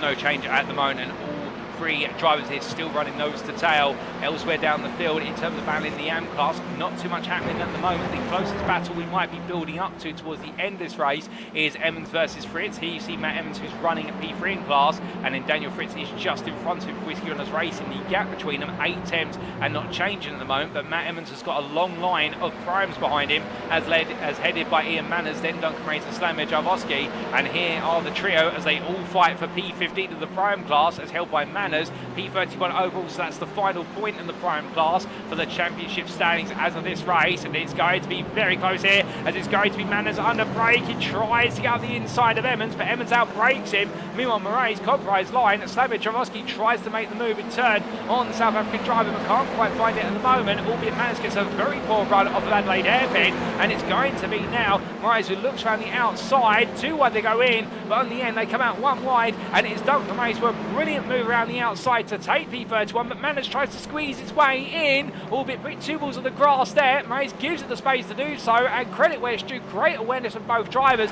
They're not giving up here. This is fantastic racing as they head in towards Imola, but surely one of them's got to give in here for the Imola chicane, because it really is only 1 wide unless you want to take a huge amount of time out of each other. Moraes goes a little bit deep. Jarvosky's all over the back of him now as they make their way up into the braking zone here for the corner. Onto the brakes he goes. Jarvosky all in, really hammers it. There's contact between the 2 of them, and well, Jarvosky in the end wanted it all, and it's biffed what is Moraes' car wide. It's cost them both time, and Moraes there doing a little bit of a twiddle on the steering wheel to see whether he's got any steering damage as they make their way down in towards the hairpin. Onto the brakes they go, and Jarvosky right now insists he's going to hold that inside line, even if he has to go up onto 2 wheels to do it. Well, that's not quite Tarquini, but as he makes his way on through, I think he's challenging Gabriel Tarquini right now as they make the way up towards turn 1, and well, Slamir Jarvosky and Doug Race both absolutely going hammer and tongs here onto the penultimate lap, but in the end Doug Race will take the place back. Brilliant battling between the 2 of them, but it is the South African driver who takes it for P32 here at the moment and moves back into P60 in the prime class, and Ian manners right now will be rubbing his hands together with glee in the fact he's been brought a 2-second gap over the pair of them. But meanwhile, looking up to P19, this is Harley Bicknell being cheered on there in the YouTube chat by Reese Watt, fellow JW Motorsport driver, and as we can see the number 99 driver making his way on down towards what is the Nürburgring chicane. He's got the pressure of Prosser and McCain behind him in the battle for P9 the prime class, but he's holding on at the moment, and Bicknell's had to work hard for this all the way through the race, but he might just be able to make it happen here and hold on as Prosser continues to be all over the back of him in this fight to be inside the top 20, and McCain meanwhile just watching on a distance and thinking potentially how he can gain 2 places for the price of 1 lap at the very end of this race. And indeed, we've only got 1 lap to go after this one, and our race leader is about to embark onto it. But from Bicknell, Prosser and McCain, we look back up to the Doble family, and this is Mikey Doble and Isaac Doble, P2, P3, with Swirydowicz already 3.1 seconds clear as they leap their way over the apex curves, and Mikey Doble has moved back into P2 after that difficult race start, and well, now as he heads across the timeline, he knows he's got to hold on. I suspect they may hold formation to the end. Meanwhile, that's Andy Fox letting McCluskey go. Interesting that Fox has dropped back to P6, perhaps wary of the fact that if he finishes too high, he may get additional success bars on top of what would be the ballast he would take for P2 in the prime class. So I think Fox here playing the numbers slightly, whereas Meredith is going all out here for what is overall points, and on top of that as well, the prime win. So different mindsets perhaps at play here, but right now Alex Meredith, it looks though on course for what is another prime win, and in doing so may be happy as the Doble Bros fight at the bottom of your picture there. So it's not team orders at the moment, it would seem. Indeed, the gloves have come off slightly, albeit I think they'll keep it to a certain standard, given the fact they won't want to spoil a double podium. But as the drivers continue to press onwards towards the end, this is Valentin Ambert, and right now the Valkyrie Excite driver, who I do apologise for referring to as Vincent Ambert earlier on, we'll get it right this time.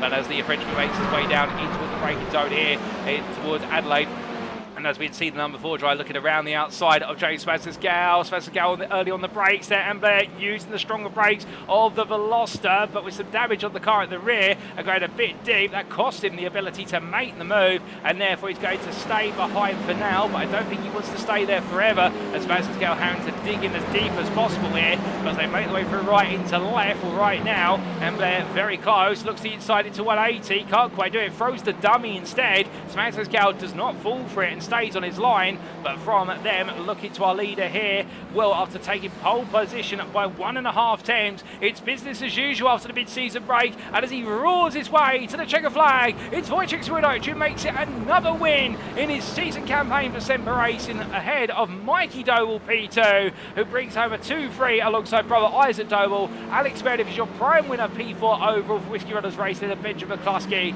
Andy Fox is your prime run-up, P6 header Jamie Dory, and Tom Davidson in takes the final spot on the prime podium for the Sim Racing Collective, ahead of Russell Fowler, who was nipping at his heels. Top 10 completed by Joseph Doble. Further down the order, Marcel Fritsch comes through to take not just that AM pole position, but back it up with an AM class win. Congratulations to the WS Racing Esports driver, his first AM win of the season, I do believe, and the Austrian driver there with P22. He'll be absolutely pleased with that. We've still got some more drivers to finish this race, including Roy Plummer, who very short he'll be coming through for what will be P35, as he's a little bit further down the order, but still, give him a round of applause. They all coming home, ladies and gentlemen. And then we do have from where's the P4 finish in the AM class, P35 overall Plumber, we will have Craig Tillison for Rada Motorsport, who comes to the line in the end at P36 and brings it on home there. We then do have Lee Horn coming home P37, and then we do have a sizable 20-second gap or so to Sam Smith in P38. A quick mention to Daniel Fritz there, you can see with Matt Emmons behind. Fritz was second place in the AM class in P29 overall for Whiskey Runners Racing, and Matt Emmons completing the AM podium just behind Daniel Fritz by half a second in the end, P30 overall. Congratulations to both of them. But meanwhile, we come back to Smith, who crosses the line at P38, and then our last finisher will be Mitchell West, who's had a difficult start to his day, but he'll be bringing on home at P39 when all is said and done for Mitch West's performance. And the real-life motorsport mechanic, well, right now in the sim racing at driver guys, does a fantastic job in bringing it home on the lead lap, and will be our last lead lap finisher, with Sam Bradley the only driver to finish a lap or more down and be classified P40. But goodness me, ladies and gentlemen, what a race. And well, we had the threat of rain, but it's held off all the way through, and Wojciech Swirydowicz once again demonstrated absolute dominance from the start all the way to the finish. And despite the success fast of this car, there just does not seem to be anything that can stop him in looking to further his aspirations to make it back-to-back titles. albeit Mikey Doble, a great recovery after that slow start to recover from P5 to finish P2 ahead of brother Isaac, and Alex Meredith once again showing why he is one of the big names of the Prime class with that Prime class win ahead of Andy Fox. But to be fair, Fox always being smart and thinking about it and started off strong today, and we can expect more from him in race number 2, and the same for Tom Davidson there, your third place Pro-Am finisher. But with that, ladies and gentlemen, as most of our drivers enter the pit lane, let's take a look at those race results subject to any steward's inquiries, and here they are. And after an absolutely brilliant race to start our second half of the season in Season 7 of the NXTCC, powered by Doble Motorcycles and brought to you on iRacing, Wojciech Swirydowicz taking the first win here in round number 6 at Magny-Cours for Semper Racing ahead of Mikey Doble by 4 seconds at the close. Behind the Doble Sim Racing driver, interesting enough there, we have seen a demotion for what has been Isaac Doble. He's not listed there on the finishing positions, so I'm not quite sure what's happened, but I do believe, if so, that is an automated penalty that's been applied, but we can see there's been an adjustment, and if that is correct, it means that Alex Meredith now has been promoted to the overall podium for Whiskey Runners Racing, head of Benjamin McCluskey for NXTGEN Pink, and then Andy Fox, your second place Prime finisher. Well, Alex Meredith led the way, and Andy Fox was never too far away, but in the end, that's how the top 5 was completed by the Goldwyn Motorsport driver. Jamie Dory, P6 for NXTGEN Pink, ahead of Tom Davidson, your third place finisher in the Prime class, rounding off the Prime podium there of Meredith, Fox and Davidson. And then behind the Sim Racing Collective driver performance for eSports is Russell Fowler, with Joe Doble and Gavin Gardner completed your top 10. Special mention to Gavin Gardner for sliding his way into the top 10 in the end after a difficult qualifying session, but that perseverance paying off for the NXTGEN Pink driver. Behind him, the Sim Racing Collective's Andrew Pike, best of the rest, ahead of Nick Clemens and Matthew Addy, as their fight went down to the wire, but Clemens came out on top in the fight for P5 in the Prime class, and P12 overall for iRacing Esports. And then behind the Sam Case of the NXTGEN driver, Pedro Diaz, P14, ahead of Sam Van Olst, with the Indian Motorsport driver struggling at mid-race, but still doing well to take some overall points and keep Sam Van Olst at bay, who took the final overall point. From the Goldwyn Motorsport driver, P16 wins the hands of Jonathan Roberts, with Matthew Sheraton P17 ahead of Harley Bicknell. And then we see round off your top 20 was Toby Prosser and Alan McCain, with the iRacing Esports driver being followed up by Marcel Fritz, your AM winner, P21, and with that AM win, taking his first AM win of the season for WS Racing Esports. Ben Altrier, P22 ahead of Adam Delmont, with Patrick Falconer and Adam McNally completing your top 25. James Pascal, P26, fending off Valentin and Blair right to the finish line, with the Valkyrie X-Lite driver, the best part of what was half a second clear of Daniel Fritz, your run-up in the AM class for Whiskey Runners Racing, who did well to hold off Matt Emmons, who was your third place finisher in the AM class for Verona Motorsport, and completing that AM podium of Fritz and Emmons. Duncan Ray's P30 ahead of Slavomir Jalvosky, and then at Mark Sykes P32 ahead of Ian Manners, with Isaac Doble being demoted to P34 for what has been an automatically awarded post-race penalty. Again, we're not quite sure of the story on that one. Roy Plummer P35 for NXTGEN Red ahead of Craig Tillerson, and then Lee Horn, Sam Smith, and none other than Mitchell West completing your lead lap finishers at P39. Behind him, one lap down, your last finisher of the race, Sam Bradley P40 for Estoril NXTGEN Gold. And then we did have the unfortunate non-classifications or retirements for the following drivers. Luke Jones 7 laps down for JW Motorsport ahead of Mark Kent, and Piotr Jegoslewski in the end P43, and the last of your classified drivers. But remembering, of course, that as they did not complete over the half-race distance, Jones, Kent and Jegoslewski will not be classified as finishers. So that was our first race of the day, ladies and gentlemen, and what a race here at the Magny-Cours circuit, no doubt about it. But we've still got 2 more races to come up in due course, and we'll be back in approximately 7 to 8 minutes time for the build-up to race number 2. And could we see some rain come with it? Well, before we do go away, here's a quick word from our title sponsor this season, Doble Motorcycles, and we will see you shortly to continue the story.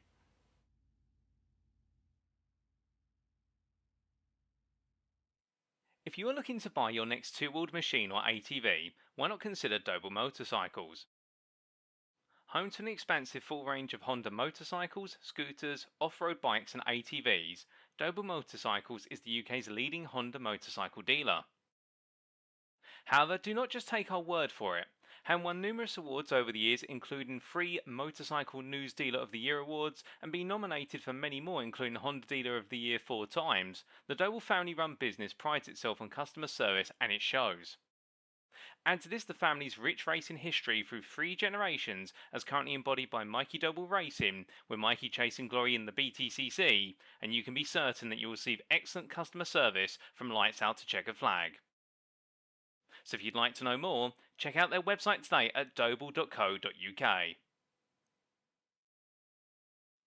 Speaking of Mikey Doble Racing, if you'd like to support Mikey as he pushes it to the limit out on track, you can do so by following the Mikey Doble Racing Facebook page as seen on screen. Additionally, if you want to represent the 88 Army at a BTCC weekend, Mikey Doble Racing has some fantastic merchandise available just for you, as may be found either via the Mikey Doble Racing Facebook page or alternatively in the Doble Motorcycles store at dobledirect.co.uk. Don't miss out on being a part of the 88 Army today.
Well, well, well. You all asked for it, ladies and gentlemen, and here it is. The rain has arrived at the Circuit of Magny-Cours here in France, and we are back for the build-up to race number 2. And goodness me, is it moderately wet as it's been declared by our race director. And we can see a few drivers already having to come to terms with these very slippery and slidey conditions, but the rain is here, and well, have no fear in the fact now we are going to most likely see our first ever wet race in the NXTCC. As we see Slammer Jalbowski there taking a bit of curb and realising what happens when you do so under braking to Nürburgring. I think this could prove to be a very, very treacherous race indeed, as we say hello to a number of you there in the YouTube chat. We didn't quite say hello to at the end of race number 1, including none other than what's Phil McDougall, of course, a veteran of the NXTCC. Many of you will remember him racing for none other than CXR Project Black in a rather successful 3 seasons before he took a bit of a break from the NXTCC, but it's always great to see you tuning in, Phil, in the YouTube chat. We also say hello to a newcomer, at least somebody I haven't seen in the YouTube chat before, and that is Quinton van Wingerden, albeit I may have butchered your surname, Quinton. If I have, I do apologise. Feel free to correct me there. And it does take us a little bit of time to transition between the races, given the fact that we do have to create whole new iRacing lobbies and also make sure that the success ballast is applied to the right drivers. But we get there in the end. It's normally a 10 to 15 minute turnaround between each race. We're glad to have you tuning in and being eager to watch more racing, no doubt about it. And we also say hello in the Facebook chat there to Sam Bradley, who says, see if I can avoid hitting a wall this time after difficulties race number 1. And then we never quite caught what happened to Sam, unfortunately. But what we did manage to catch up with was what happened to Isaac Doble at the end of race number 1, and we can confirm it was through cutting the chicanes here on the final lap, a slight error, and he wasn't able to slow down in time in order to bleed off the automated time penalty that iRacing had given him. And as soon as that happens, you essentially get a massive post-race time penalty, which essentially puts you to the back of the lead lap. It's the equivalent of a drive-through penalty, if you will, and well, that's what happened to Isaac Doble. And well, we also do remember the Pro-Am champion there from season 3 of Mikey Reedy. We could never forget you, Mikey. Of course we can never forget you, Mr. Michael Lees, a legend in his own right. And well, as everybody gets themselves set and ready to go, we are only a minute away from going racing once again. And do keep in mind, of course, this could completely shake things up in the fact that many of our drivers, they will have put some practice in prior to today in order to get used to the wet conditions, but it's never quite the same practicing on a track that's only got a few cars there and everyone's looking to practice versus when you're out there in the thick of it, giving it all. And that is where we're going to see some potential new stars shine and perhaps some big names fall. But then again, never say never, because driving in the wet is all about finding that wet line, because your standard dry line, it doesn't quite work the same, and touching those curves can be absolutely treacherous as they no longer offer what is the grip that you'd expect out of them, and instead they become tantalisingly challenging to master. But without further ado, the check of lag waves, ladies and gentlemen, and it means it is time to head to the grid for our second race of the day. But who will be our winners? Let's find out.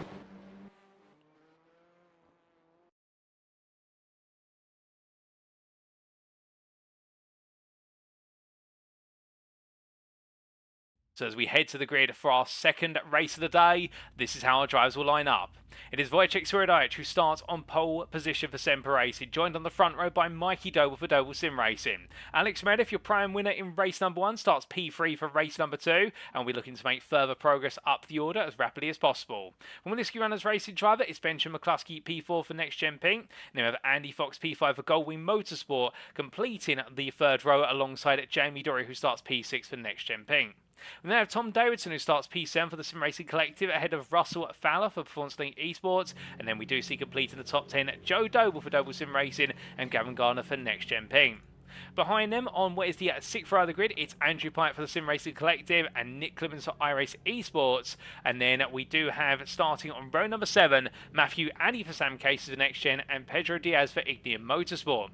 Keep your eyes out for Diaz, as he made quite a bit of progress in the early stages of race number 1, and they'll be looking to have a bit more of a consistent race number 2. We have the company of Sam Van Ols for Goldwing Motorsport and Jonathan Robrix for Valkyrie Excite right behind. There's Matthew Sheraton P17 for Aztec Racing, head of JW Motorsports Harley Bicknell, who did well to finish P18 in race number 1. Toby Prosser for Aztec Racing and iRacing Esports is Alan McCain. Complete your top 20. And then we do have lineup P21, the AM winner from Race on 1 and AM pole sitter of the day, Marcel Fritsch for WS Racing Esports. And he's got the company on the 11th row of Ben Altrier for Full Tilt V Motorsport.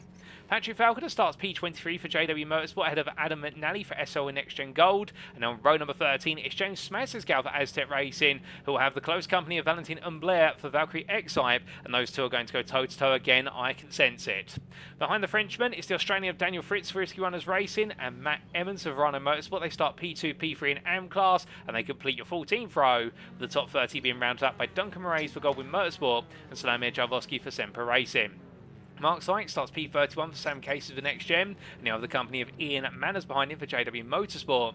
Isaac Doble starts P33 for Doble Sim Racing ahead of Roy Plummer for NXTGEN Red, and then we do have on row number 18 Craig Tillerson for Verano Motorsport and Lee Horn for Sam Cases for NXTGEN, and then behind them will be the pairing of what will be, I do believe, Sam Smith for iRacing Esports and Mitchell West for Mitch West Performance, with Sam Bradley starting P39 for SL and NXTGEN Gold, Luke Jones started P40 for JW Motorsport. And unfortunately, we have lost a couple of drivers along the way, ladies and gentlemen. We won't be seeing Mark Kent on the grid anymore today due to technical issues after race number 1. He's not been able to get those resolved. And I think we have lost a couple of other drivers as well, but they may be back for race number 3. But as everybody gets themselves set, indeed, the field is absolutely at field now. And, well, the circuit has stopped raining, as you can see here for our pictures. No more rain, but the circuit is definitely wet. But the big question is, who's going to gamble on what will be the dry tyre? And, well, as we can see, ladies and gentlemen, on the right hand side of the timing tower, you've got a mixture of drivers on wets and mixture of drivers on dries. So it's all going to be about how long can the wet tyre last and how quickly does the circuit dry up. Well, that's what it's going to be all about this race. And here we go, without further ado, ladies and gentlemen, the lights go on. And for our second race of the day, and our first ever wet race, it's 1 red light, 2 red lights, 3 red lights, 4 red lights, 5 red lights. And it's lights out and away we go as they all sliver off the line. Swirydowicz gets the biting point just right. Mikey Double struggling again. Seemingly the change in biting point in the latest update in iRacing cost him dear. And as they make the way through turns 1 and 2, everyone tiptoeing their way now on through the opening couple of corners. As we look to the blimp camera and you can see this circuit is very wet at the moment. Oh, going to speed contact there. And that is one of the iRacing Esports cars off. That, I believe, is Sam Smith. But as they all make the way on around, all the drivers for the most part have survived Estoril corner. And as we look back down to the closer pictures, where everyone right now absolutely trying to figure the way through, as Alan McCain struggling for grip there as they power their way onto the Gulf Straight. But as they head down towards the hairpin, well, meanwhile we look to the front of the field and Swirydowicz has nailed this start ahead of Benjamin McCluskey, with Alex Meredith holding on to P3, but as more now tiptoe the way under braking. Pedro Diaz already up to P11, getting up the inside there, Sam Vanos. And Diaz is absolutely flying right now. Indeed, already 4 places gaining 3 corners. And as they all make the way on through, well, I believe everyone's safely made it on through Adelaide hairpin. I think some have gone quite slow there. Slamir Jarvosky's had a bit of an error at one point. He's had to be towed to the pits. And the same for Josh Brown, who's joined the grid for this race. But for the most part, everyone has been able to find their way on through. And well, as they come down to the braking zone now, tiptoeing their way around still. Well, for all the drivers here, it's all about, oh, goodness me, as there's contact between Patrick Falconer and what is it, and that is, I do believe, Isaac Doble being turned to the grass there. Falconer putting the brakes on, but remembering the fact that this circuit now being wet, putting the brakes on, it's harder to slow the car. But you can already see as they're making their way around, a bit of a dry line forming there, or at least where the moisture is being moved by the number of cars making its way over the track surface, and everyone is continuing to try and sliver and slide their way in order to find their way up into the grip zone. But as we look towards the front of the field, Wojciech Swirydowicz under pressure from Benjamin McCluskey. McCluskey now switched on here in the Veloster. And as they come down to the braking zone to complete lap number 1, well, I think Swirydowicz will be feeding the zone A. He's got to keep it cool as he goes very deep there onto the curb. That's going to be very tricky to get off of, but he does so just about. But he's absolutely right now under major pressure as they make the way onto another lap. And as they do, it's Swirydowicz ahead of McCluskey, followed by Alex Meredith, your prime leader. Then it's Dory, followed by Davidson. Then we've got Fowler P6 ahead of Garrett Gardner, Andy Fox P8, Pike P9, and then it's Diaz P10 with Sam Vanols P11. And as we can see, Marcel Fritsch, your AM leader, still there in P18 with Mark Sykes close behind. Craig Tillerson in all of this has moved into P2 in the AM class. Something huge has happened to the AM class at the start of the race, and well, we're not quite sure what's happened, but I believe we might be able to get a replay shortly. Daniel Fritz has dropped down to P22 or P3 in the AM class as Tillerson there gliding, or I should say Swirydowicz drifted his way through Estoril corner, goes a bit too much on the power and has to take to the grass. He rejoins, but he's not going to make that mistake again in a hurry. Daniel Fritz does come through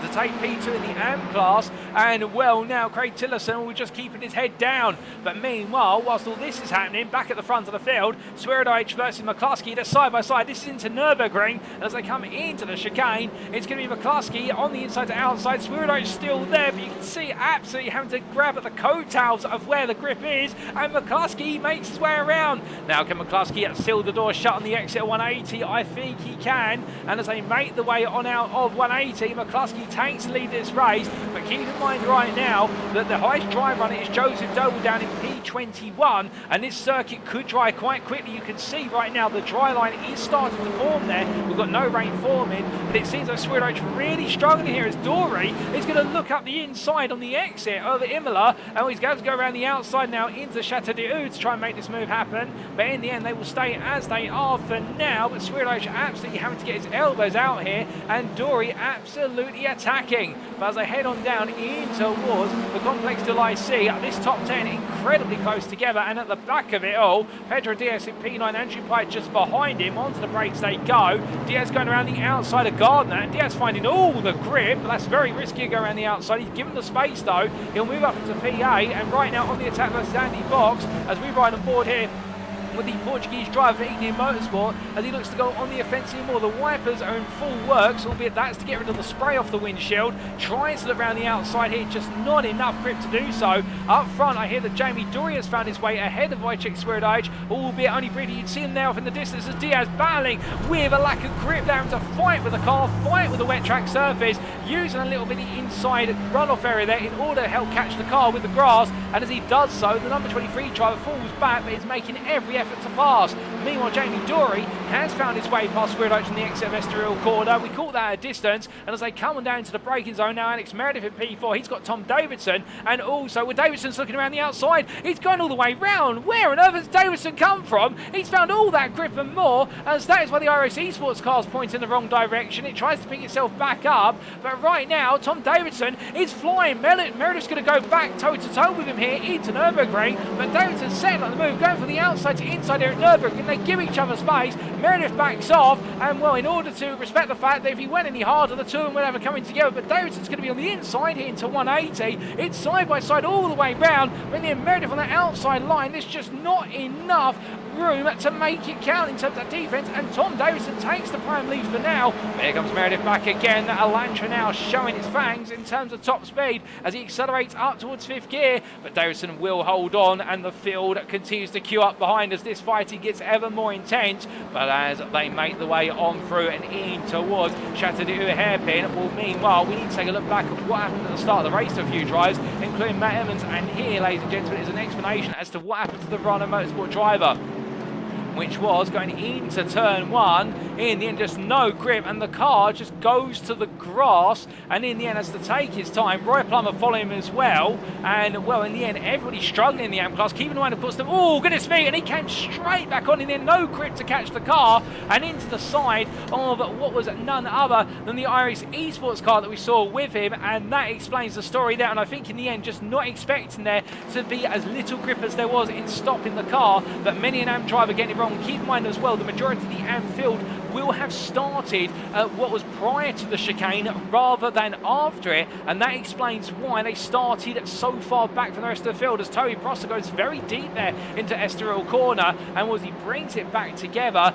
well, right now Prosser really struggling. I think in fact all of them are in terms of bringing it back together, and right now as they continue to push on, Andrew Pike's going to try and find a way through. And keep in mind, of course, Pike started P11 in this race. He's gained 1 place in pro class, but that's not going to matter given the fact it's all about overall position for our pro drivers. But as he comes down onto the brakes here, Pike right now absolutely having to do things the hard way and just pick his way past one at a time. But indeed, it's getting so changing out there, and meanwhile Alex Meredith still fighting with Tom Davidson for position. as they come on through the right into left here, and Meredith is back ahead for now into the prime lead, but it could go either way, and I think those who did start on dries have either come into the pits and put wets on and dropped a long way back, alternatively they are absolutely struggling right now because Joseph Doble is the leading dry tyre driver at the moment, and well, here he is. He's currently down in P23, and his pace at the moment is the best part of what is 18 seconds, if not more, off of the wet runners. So the dry was not the right tyre to pick on the grid. He's gambled on it, hoping that it would come to him as he makes his way down to the braking zone. Well, right now, Joseph Doble absolutely struggling out there. You can see there's just not enough water cleared off the road, and indeed right now that dry tyre is just going to skim its way across the wet surface, and well, it was a gamble, but it has not played out the way he's wanted it to. But as he tries to make as much as he can of it, keep an eye if he pits now and drops out of P23, he's got no chance of being in that reverse grid whatsoever, where it means that for a lot of the drivers at this time, those on the dry tyre, they've just got to simply try and get the tyre to the very end, albeit we're not even quite at the halfway point of this race yet, so you never know what could happen as the sun starts to shine over the circuit, and that may just expedite the tarmac drying process here. But they come on through the right into left, and Will Phil McDougall puts it there absolutely perfectly. It looks horrible on the dries, and indeed a number of dries really having to make the most of it as Manners goes very deep down the dry tyre, and you just see just not able to get the car to stop and pull up the way he wants it to. But meanwhile, speaking of pulling up here, if you're on a wet tyre, Russell Fowler versus Andy Fox. It's Fowler on the inside, Fox on the outside on the run down the Gulf stretch up towards Adelaide. This is going to be the battle of the Audis that's just in front. That is Meredith versus Davidson.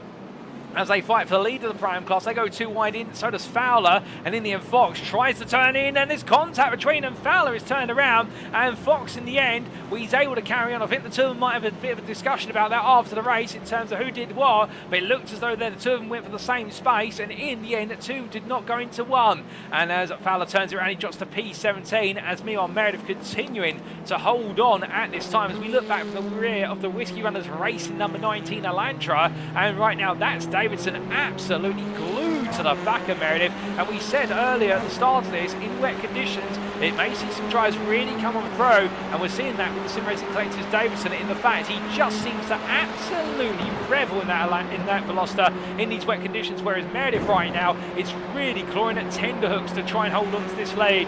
And how the difference in styles of driving now, keep in mind of course, as we see off the road there, that is I believe Josh Brown's car parked up, so that's taking a trip off the road. Imoloni's waiting for the field to come through, which of course the race director, indeed all the drivers will be very grateful in showing that awareness. But right now Meredith absolutely under so much pressure, and the thing is as well, keep in mind that if this is a dry race that is under this pressure, that's pressure enough, but when it's this way, oh goodness me, and that's Prosser going too late on the brakes and goes very deep. As meanwhile off camera just in front, as we look to the exterior camera, Pedro Diaz has had an error going on through the Complexe du Lycée. He drops now in amongst Meredith and what is there, Davidson. So now Meredith's up to P4. Pedro Diaz is struggling. He's also missing the front bumper on the Indian Motorsport Honda from what I can see, so therefore that's fallen off at some point.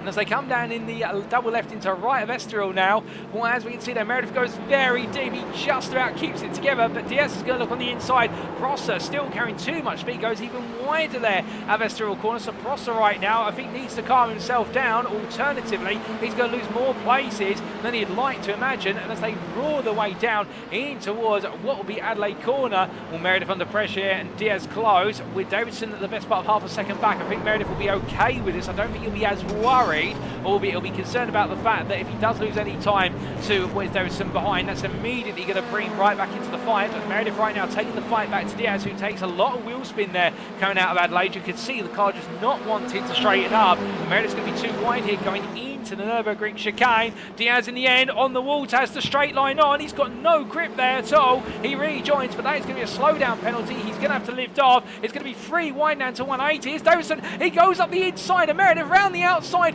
of what is there, Diaz. Is he going to go for the Moses manoeuvre? Well, it's quite appropriate given it's wet and he could park the theoretical seas on this circuit, but right now, biblical references or not, this is going to be a titanic effort from Davidson. If he can make this count, he's going to get a nose ahead, but will he be able to complete the move here into him? He does, and Tom Davidson take a bow. Goodness me, now that is how you make a Moses manoeuvre in the wet. Stand in the 42, albeit Meredith is not backing off whatsoever. Prosser is back there as well, and keep in mind with all this fighting, in the top three right now, already 6.5 seconds clear, and are running off into the distance. But it's stalemate at the moment in the top three with McCluskey, Dory and Swirydowicz in that order. But meanwhile, this fight for P4 is absolutely going down to the wire, and this is P4 overall, but also prime leaders. Davison breaks too late. He goes very deep. There's going to be a lot of standing water out there. Goes onto the gravel, and as he rejoins Tom Davidson for all that success as Roy Plummer has gone around and reverses off of the apex curve immediately. Well, now Tom Davidson and brings it back together, and was they make the way onwards towards turn number one. Now he's got Pedro Diaz up his inside, as meanwhile Toby Prosser is on the attack. I've also just had it whispered in my ear that the fact the dry tyre is now 11 seconds average a lap slower compared to the 18 it was 4 laps ago, so therefore the dry tyre is starting to build a little bit, as that is Gavin Gardner going very wide there. No grip on the outside of Estoril corner, puts 2 wheels onto the white lines, and those white lines offer no grip in the wet whatsoever, and that is going to cost him Diaz. That's going to put him down into contention versus Jonathan Robrix, as Robrix is going to look round the outside. It's absolute pandemonium inside the top 15 right now. We love to see it, and as they make the way down to the braking zone, here comes Fox looking around the outside as well, as Robrix will get the move on Gardner done, but it looks so Fox having to just wait his time, and after that contact with Russell Fowler, he won't have any more contact after that, given the fact that might already be a steward's inquiry. But again, we're not pointing the fingers at either driver there. That's for the stewards to do. They've got more cameras and data than we have here in the commentary booth. As they come down in towards the Nürburgring chicane this time, well, the drivers have already cleared it. This is Jamie Dory and Benjamin McCluskey, and well, Dory right now and to push on here with McCluskey getting closer and closer, albeit keep in mind that Dory has recently passed McCluskey for lead this race, and this is how the move was made. This was coming down in towards Estoril corner. McCluskey's going to go deep there under brake. He puts 2 wheels onto the white line and just goes wide, and Dory takes the position straight away. Albeit I think then Dory having a bit of an error of his own, or having a little bit of snap oversteer there as he made his way out the corner, and I think later on at Adelaide an error as well, bringing the two of them back together. But it was quite close between them, and as they make the way on down, well, right now Dory trying to hold on for this lead. It's been a long time since we've seen him on the top step of the podium. What I have to say is, meanwhile, further back, this is the lead of the Prime class once again under contention. Prosser looking around the outside, and Meredith for the lead of the class. Alex Meredith right now trying to make it 2 wins out of 2 here at Magny-Cours today. He's gone strongly here in the past, but he's also had a lot of bad luck indeed. Some of you may remember the Season 5 Magny-Cours race that nobody in the Prime class wanted to win in race number 3, and Meredith was leading for the majority of it until it all went wrong on the final lap. When he makes his way on through what is there, the Grander Curb corner, Prosser right now is absolutely on a mission to attack here in the Aztec Racing machine. And as we ride on board, looking down over the front of the car, well, right now Toby Prosser, whatever practice he has done in that Elantra over the course of the season, breaking these wet conditions, it is paying off triple in the fact he is like a bullet right now. But as they make the way in towards Adelaide corner, it's going to be a drag race all the way. Prosser getting along inside, a bit of contact between the two of them, elbows coming out between them now, and as they come onto the brakes here and onto the anchors, they'll go. And for the 8th time of asking, Prosser looks around the outside, but look at all the field coming through, and these two fighting brings the entire pack back together. And well, in all of this right now, it is anybody's game, as Matthew Addy also finds himself not too far at the reaches. He's in P10 right now, and he's just been quietly making his way up the ranks. Oh, goodness me, was there a bit of contact there between Cheverton and Davison? I think there was, both respectful racers, but I think Cheverton finding that it was a bit of elbows out between the two of them. He switches back to the inside into 180. There's more contact. The two of them are going to get glued together, and that's going to send Cheverton around. And I think in the end, both drivers not wanting to back off, and both trying to dare each other to brake later and later as Cheverton's come off the worst of the two of them. And I suspect they may have a bit of a conversation after the race as to what they could have done better about that one. But still, the 390 driver gets himself back together in P13. He rejoins with Valentin Emblair right behind. And then Blair here will be wanting to make it into P13. He'd love to be inside that reverse grid or guarantee a spot inside it. Keep in mind it's anywhere between 13th and 23rd that can be pulled from the Lottery Bowl. But as they come in towards what is the Château de Ur corner, you can see here Cheverton right now absolutely digging in hard here and making sure no move can be made unless he says so. As they head upwards towards what will be at turn number 15 shortly. Behind them, it's also Sam Van Olsen, Russell Fowler starting to battle with Duncan Rice much further behind. And in the AM class, whilst all this has been going on, we have had some changes. Let's not forget about it. And in particular, Daniel Fritz has found his way past Marcel Fritsch for what is the lead of the AM class. And this is how it happened on lap number 4. And it was in the run on through the, I do believe that in the run up towards Imola chicane, and the Whiskey Runners Racing driver in the end going around the outside to take the inside into the chicane, and Marcel Fritz just not quite on the pace, and in fact after a great start now finds itself on average 3 seconds behind Fritz on pace, but it's still holding on to P2 in class. As we do look to that was the lead of the AM class there. Well, meanwhile we do return to what is your live pictures, and as we do, Matthew Sheraton continuing to fend off Valentin and Blair for the time being as they head on to the brakes. Well, from what is the battle of the AM leaders, we now look to Daniel Fritz, who's looking to try and push his way past the prime drivers as well, starting with Mark Sykes for P18, albeit no change at this time. And well, as they come down, meanwhile, let's go back to that prime lead battle, and that's Prosser up the inside of Meredith, but he goes a bit deep into 180, and as they make the way out, now Meredith is going to come right back at him on the run on through, and as they head on down towards Imola, they're both flashing their lights. They want the traffic clear as much as possible, and that is going to be Adam Delman stepping aside, Harley Bicknell in front. This is going to get very tasty. Prosser in the end takes the inside line very tactically, making Alex Meredith have to back out of the attack, and as they head in towards what will be turn number 14, will Prosser there showing his guile just as much as his cunning, and the number 41 driver now holds on to the prime lead, but it's only by a slender margin. And keeping in mind, of course, that Meredith now have Andrew Pike for company behind, and you can see this circuit is definitely drying up in the fact that we've got an emerging dry line that's becoming clearer and clearer. The sun continues to shine on the circuit, and therefore I would imagine that the now Salvo drivers might be on those wet tyres looking for some damp patches just to make sure they stay nice and cool all the way to, because the hotter these tyres get, the more of the block tread it will evaporate off the car, or it will take off the car quicker, and it'll make it harder to A, grip up, and B, displace water. But as Russell Fowler goes a bit deep there into Lycée hairpin, that's going to enable what will be Sam Van Olst to get on through, and now Van Olst will push on a little bit further. As we can see there, Sam's with a lap down, just tucking in behind, flashing his lights to say, I'm faster than you guys, but unfortunately those blue flags are going to wave unless he can clear them rapidly. And whilst this is all playing out, meanwhile, we need to look back to the front of the field as Jamie Dory and Benjamin McCluskey continue to lead this race, albeit they're now back to 3.5 tenths between the two of them, and then behind Wojciech Swirydowicz is getting closer and closer. He's now brought the gap back down to 1.3 seconds, and that's all before we then consider that Toby Prosser right now is trying to run away here with what is the lead of the prime class. He's got the gap up to half a second over Alex Meredith, and Meredith has got an increasing presence of Andrew Pike and Pedro Diaz behind, with the two pro drivers now really itching to make some progress here. As we ride on board with the rear of where's the quartet, and you can see that is going to be what is none other than Andrew Pike siphoning up the inside of the SL NXTGEN Gold Machines. That's Sam Bradley, who's lapped down in P32. Well, Diaz in the end having to play it cautiously, falls out of this battle for a brief moment as they head in towards what will be the English chicane for the 10th time. Well, at the moment, Diaz will look to try and close up as rapidly as he can, as meanwhile we're hearing that Joseph Doble has had to be towed to the pit due to an incident off camera.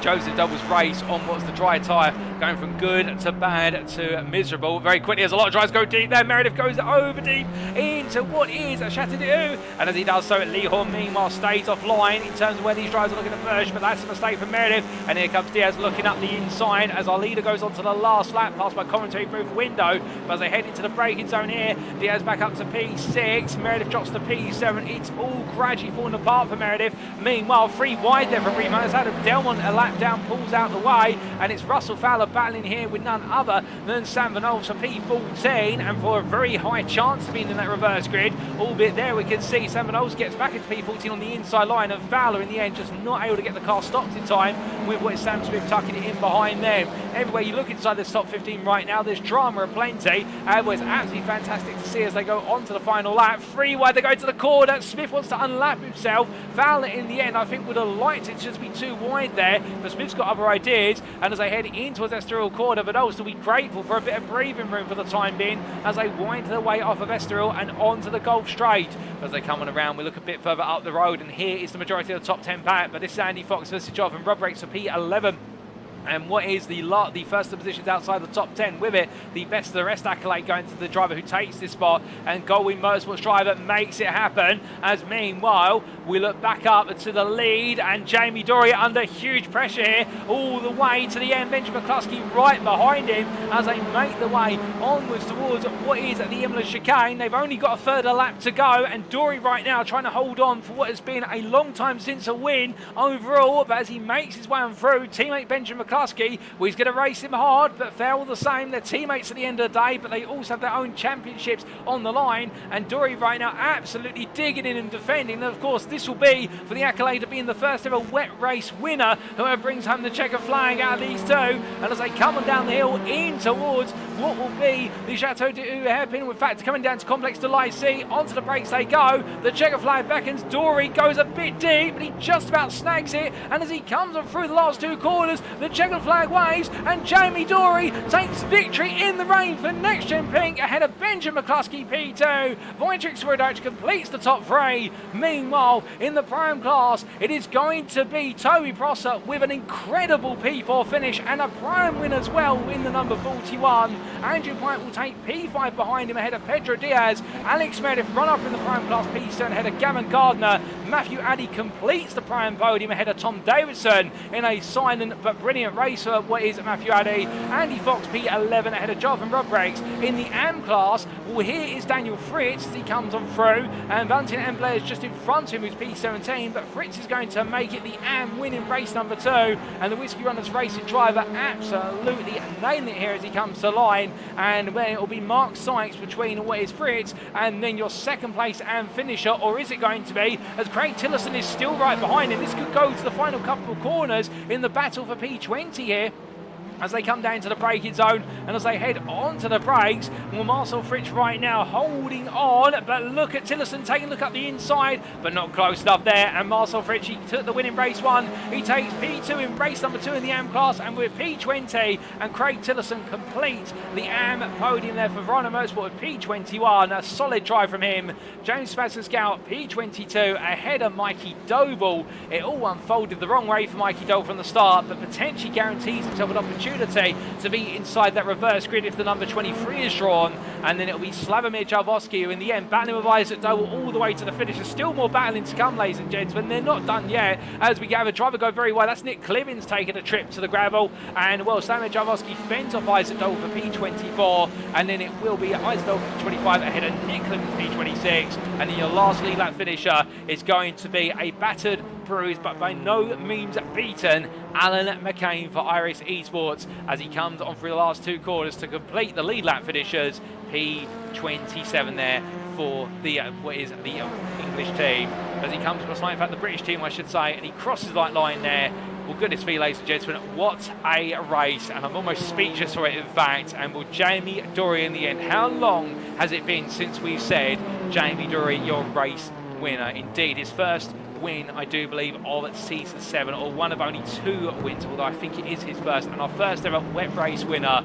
And well, the Next Gen Pink driver in the number 13, having to do it the hard way, fighting not only past championship leader Wojciech Swirydowicz, but fending off Benjamin McCluskey, his teammate as well.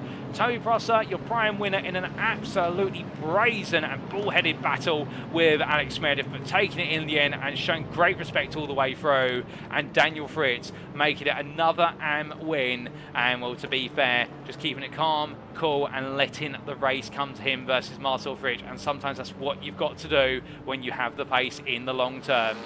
But still, credit where it's due to this man in the number 7, having taken everybody's hearts in race number 1. The Nevers Racing Esports driver making it double podium so far, and a win in race 1 plus that pole position. I think he's going to be very happy, regardless of what brings his way in race number 3, in the fact he's had a brilliant start to the second half of his season as he brings it on home. But as he does so, ladies and gentlemen, let's take a look at those race results subject to Eddie Stewart's inquiries, and here they are. So after a stunning wet race for our second race of the day here at Magny-Cours in round 6 of season 7 of the NXTCC, brought to you on iRacing and powered by Doble Motorcycles, Jamie Dory, your winner there for Next Gen Pink, ahead of teammate Benjamin McCluskey. Wojciech Swirydowicz, P3 there for Semper Racing, and rounding off a podium, and in fact making it another podium finish. I think every his first 2 rounds this season, he has finished on the podium for not taking victory. And then Toby Prosser, P4 there for Aztec Racing. With it, the Pro-Am winner as well, the Englishman doing a fantastic job in the number 41 and fending off Andrew Pike to the finish line for the Sim Racing Collective. Pedro Diaz, P6 there for Ignium Motorsport, and Alex Medoff, your run-up in the Pro-Am class. But the Whiskey Runners Racing Driver won't be complaining too much about that, as you know he's made it double podium, and that win in race number 1 being worth plenty of points. Gavin Gunner, P8 for Next Gen Ping, showing solidarity in the wet, and the same could be said for Matthew Addy for Sam Casey for Next Gen, who did well to finish on the Pro-Am podium alongside Prosser and Meredith, taking that 3rd spot, did Addy, and Tom Davidson just missed out on the Pro-Am podium, P4 in class, and P10 overall for the Sim Racing Collective. Goldwing Motorsports, Andy Fox, P11 there, best of the rest after that contact with Russell Fowler, dropping him outside the top 10, but in the end fighting hard to be right on the bottom throws of it, and then Jonathan Robrex, P12 for Valkyrie Excite in the challenging race, but guaranteeing himself a spot inside that reverse grid. Matthew Sheraton doing the same in the first of the reverse grid positions, P13 for Aztec Racing, fighting hard to make his way past Sam Van and Russell Fowler along the way, who finished P14 and P15. Duncan Rise, P16 there for Goldwing Motorsport, and behind the South African, Valentin Umblair, the Valkyrie Excite driver, another stoic battle to P17, head of your AM winner for Whiskey Runners Racing, Daniel Fritz. Your top 20 was completed by Mark Sykes, Sam Case for Next Gen, and Marcel Fritz, your runner-up in the AM class there for WS Racing Esports, and Craig Tillerson at P21 for Verano Motorsport, and your 3rd place finish on the AM podium of Fritz, and Tillerson, with James Smasserscale P22 ahead of Mikey Doble, who takes the final potential reverse grid position of P23 for Doble Sim Racing, and then your top 25 was completed by Slamir Jaworski and Isaac Doble in their fight all the way to the finish line. Nick Clemens, P26, ahead of Alan McCain, the iRacing Esports pair having a difficult race between them. Mitchell West, P4 in the AM class, P28 overall for Mitch West's performance, and the first driver to finish a lap down. And continuing on the theme of a lap down, a lot of these drivers gambling on the dry tyre to start the race, and it wasn't the right call. Ben Altrier and Lee Horner completed your top 30, Sam Smith P31, Adam Delmont P32, and Harley Bicknell and Luke Jones and Patrick Falconer, the JW Motorsport trio, it all went wrong for so early on through varying circumstances, but they completed your top 35. Then we see Sam Bradley, Matt Emmons and Roy Plummer with many of our AM drivers coming unstuck at the start of the race and struggling with these wet conditions, but all finishing a lap down. Credit to them, and the same for Ian Manners there, P39, ahead of Joe Doble, who completed your top 40. Josh Brown finishing 2 laps down, P41, and your sole non-classified finisher of this race, Adam McNally, P42 for Estoril with Next Gen Gold, 9 laps down at the finish. Well, goodness me, ladies and gentlemen, what a second race a day. And the great thing about it all is we still got one more race to come, and that is, of course, race number 3. But with race number 3 comes one big question, and that is who is going to be on reverse grid pole, and where do we reverse the grid from? So without further ado, we cut to the commentary booth, and good evening to you all. I hope you're doing well. You've been enjoying the racing so far. We have in the commentary booth, no doubt about it, but I think my vocal cords haven't quite enjoyed it so far, but still, that's by the by. Here we have our lottery bowl, of course, and within the numbers, what is 6 through to 12. Shortly, I'll close my eyes, shuffle the balls, and draw 2 of them out, and whatever they add up to, that'll be our reverse grid for the final race of the day. Without further ado, ladies and gentlemen, let's get to it.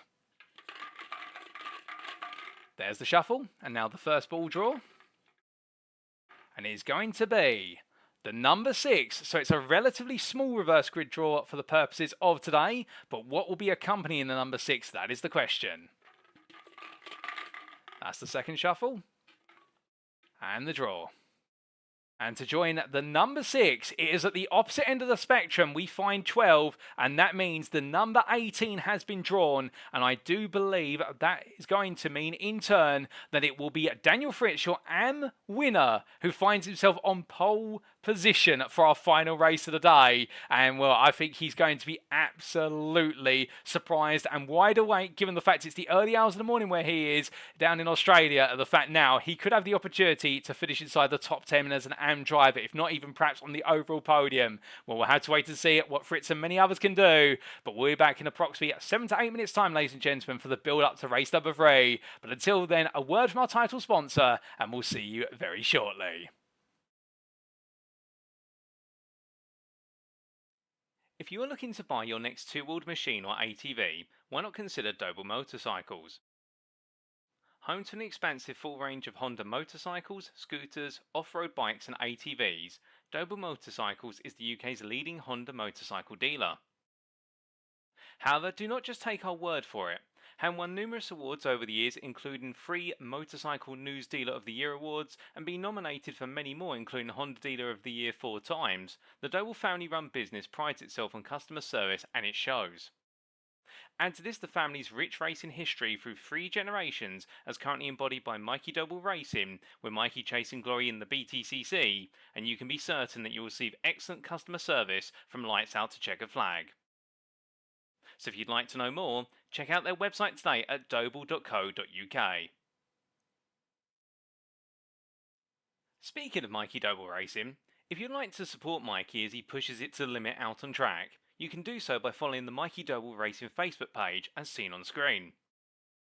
Additionally, if you want to represent the 88 Army at a BTCC weekend, Mikey Doble Racing has some fantastic merchandise available just for you, as may be found either via the Mikey Doble Racing Facebook page or alternatively in the Doble Motorcycles store at dobledirect.co.uk.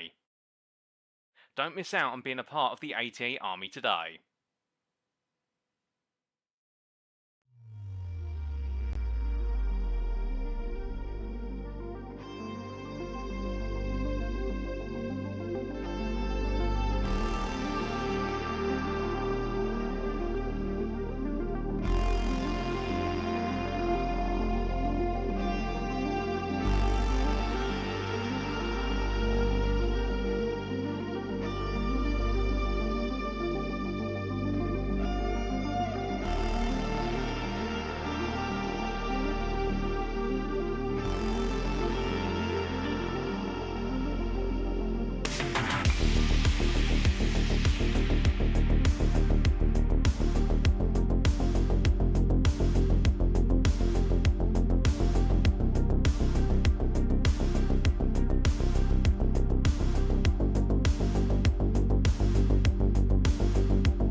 We are back once again, ladies and gentlemen, for our final race of the day. Race 3 of 3 of round 6 of season 7 of the NXTCC. And without further ado, the Magny-Cours circuit continues to prove tricky, whether it's in the dry or whether it's in the wet. And it seems as though the circuit is still very much wet as our drivers make the way on around. But after an absolutely sensational, what was race number 2 that saw battles aplenty up and down the field, what lies in wait at this time in race number 3 is anybody's guess at the mystery. Because right now, it seems that the circuit is nowhere near as wet or damp as it was going into race number 2, and there's no rain falling. And does that mean that with what is a slightly drier circuit, that we are going to be seeing what could be the dry tyre, perhaps going with the optimum tyre, or could we potentially see what might be a race where the rain intervenes midway through and perhaps sees the circuit get ever more wet? Well, those are all questions which an answer may be found only when you're out of the circuit, because we can't predict the future.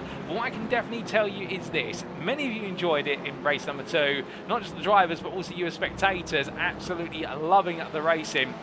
And also talking about the fact that the dry tyre was not the right pick whatsoever for most of our drivers who started on it, and we've got more to come. And on top of that as well, we've got our first ever pole sitter for the purposes of what is our 3rd race of a given round of the season. And Daniel Fritz is the man who has taken pole position, with P18 being drawn out of the lottery bowl. And well, he's average Joe in the YouTube chat, and as he said there, I'm definitely awake now. And well, what a draw there for Daniel Fritz. Indeed, now the pressure is on not just to bring home the aim win, but to see if he can hold on to an overall top 10, knowing of course that he's got 24.5 kilograms of success ballast in the car, and that's going to be weighing on his mind, no doubt about it, and indeed weighing on his traction through some of the corners. But sometimes you've got to get your head down and give it everything, and that most likely is what he's going to do. But as our drivers make the way on through, we are observing at the moment, and thank you to our race director for whispering it in my ear, that the dry tyres at the moment are approximately 5 seconds a lap slower compared to the wet tyres out there. But again, that goes to show there is a very slender crossover point between the dry and the wet tyres, and should that crossover point be triggered at some point in the race, it could lead to pit stops. It could lead to some drivers who start a lot further down the order suddenly having made a gamble to go for a particular compound, just cutting their way through it. And that's the thing about weather, in the fact that when it does prove unpredictable, it leads to some of the most unpredictable races. And that's why we're not catching a word of any of our drivers in the build up to race number 3, because we don't want to distract them with the fact they are working absolutely hard for all these races, and we'll catch up with them after the racing. But without further ado, it's time to head to the grid for our final race of the day.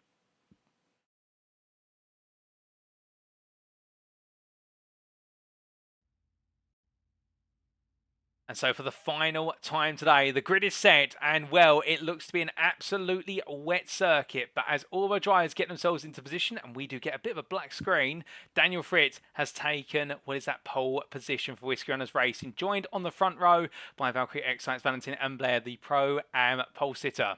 Duncan Ray starts P3 for Goldwing Motorsport ahead of Russell Fowler for Performance Link Esports. And then we do see Sam Vernol starting P5 for Goldwing Motorsport ahead of Aztec Racing's Matthew Cheverton. It looks like there might be some issues with the lighting out on circuit. In fact, it looks as though it's gone to a very dark circuit. I'm not sure if that's by design, but if so, Jonathan Rodbricks will be starting in the dark alongside his peers at P7 for Valkyrie Excite, and then Andy Fox for Goldwing Motorsport begins his journey in this final race of the day, P8. Tom Davidson starts P9 for the Sim Racing Collective ahead of Matthew Addy for Sam Cases for NXTGEN, and then we have Gavin Garner starting P11 for NXTGEN Pink ahead of Alex Meredith for Whiskey Runners Racing, and then outside the top 12 we do see Pedro Diaz P13 for Ignium Motorsport ahead of what is the Sim Racing Collective's Andrew Pike. And well, I do believe, ladies and gentlemen, there's a bit of a conversation going on at the moment. I think there may be an issue with the iRacing lobby at this time. We are just waiting to get confirmation as to what's happening. Give us a moment.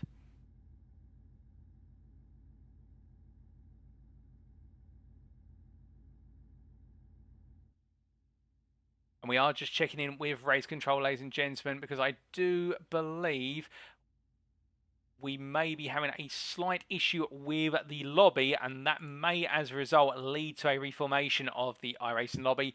We are just waiting for confirmation as to what is happening out there, but at this time, it does seem as though the circuit is not lit whatsoever. And I've just had confirmation we are going to be reforming at the iRacing lobby. So we will be back, ladies and gentlemen, in approximately 5 to 6 minutes time for the revised build-up to race number 3. We apologise for that, but as you can see, there's no track lighting available. The circuit is absolutely dark. We can't see anything. Our drivers can't see anything. And, well, that's not going to lead to conducive racing. So we will be back shortly.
And we return again, ladies and gentlemen. We do apologise for what happened there, but it seemed as though in our haste to make sure that we had a race number 3 in the evening, it was a little bit too late in the evening in France, and indeed it went to night time instead. But I've been assured this time we're all going to be good and ready to go. And well, whilst we do have a bit of time before we are due to go into the gridding procedure, as per the time in the top centre of your screen, I've also been advised that once all the drivers are into the iRacing lobby, we will be moving forward into what will be the gridding procedure to save some time, because given our variety of drivers and their backgrounds in terms of where they hail from and whatnot, I do believe that some might not be able to be around for too much longer in terms of the racing, so therefore we're going to try and get everything back up to speed as quickly as we can.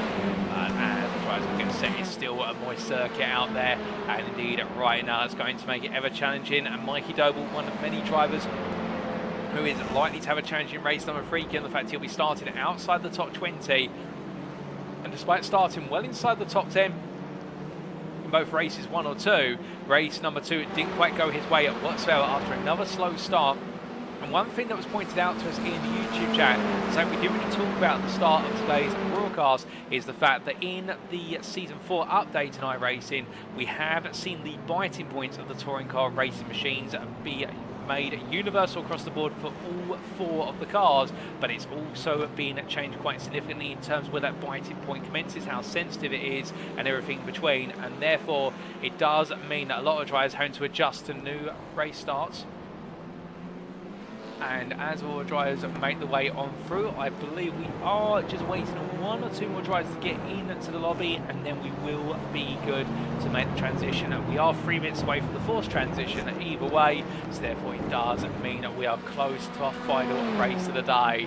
And well, goodness me, it's going to be an AM top 10 at the very top, followed up by a huge number of primes and then the occasional pro. The first time we've ever seen it made in that way. And well, meanwhile Jamie Dory started in P18. Well, he's got all the weight in the car, but also he has proven to be our first ever rain winner. Could he potentially make it 2 out of 2? Could he perhaps conquer the conditions better than anybody else? Well, that will be on his mind to do so. As we say hello to Handsome Stu in the YouTube chat there, who's all excited for race number 3. Indeed, everybody absolutely itching to go racing right now. I can feel the tension. It's palpable out there. But as we do see what is Russell Fowler putting a lap on the board, the Pornsling Esports driver right now, getting himself set as he dances his way through Gander Curb, and Sam Bradley not too far away either there as he makes his way in towards what is turns 1 and 2 as well. But as he does so, well, right now all these drivers of course absolutely itch to go on the attack from start to finish, but who is going to be the one who comes out on top come the end? That is going to be only what the best part of 11 laps, or approximately 20 to 25 minutes of racing will decide. And we see Sam Bradley here just enjoying the company of some other drivers as he makes his way onwards towards Adelaide. I see Katie Eames there in the Facebook chat saying I would advise all drivers to put wets on at this time, and from what I'm hearing we might be having quite a high chance of rain in race number 3. Indeed, a bit higher even than in race number 2, which if so, that will definitely serve to make it an all-wet race. But a part of me does wonder whether we might alternatively see what is a dried circuit, or at least hope for a dried circuit, and perhaps those who gamble on the dries might just be able to come into their own over the race distance. But all that and more, it is going to be one of those situations whereby we'll only know when we do finally make our way into what will be that gridding procedure. But as Bradley heads on around there, indeed misfortune has struck him today, and for Sam Bradley it really has been a frustrating day in terms of trying to gain major points.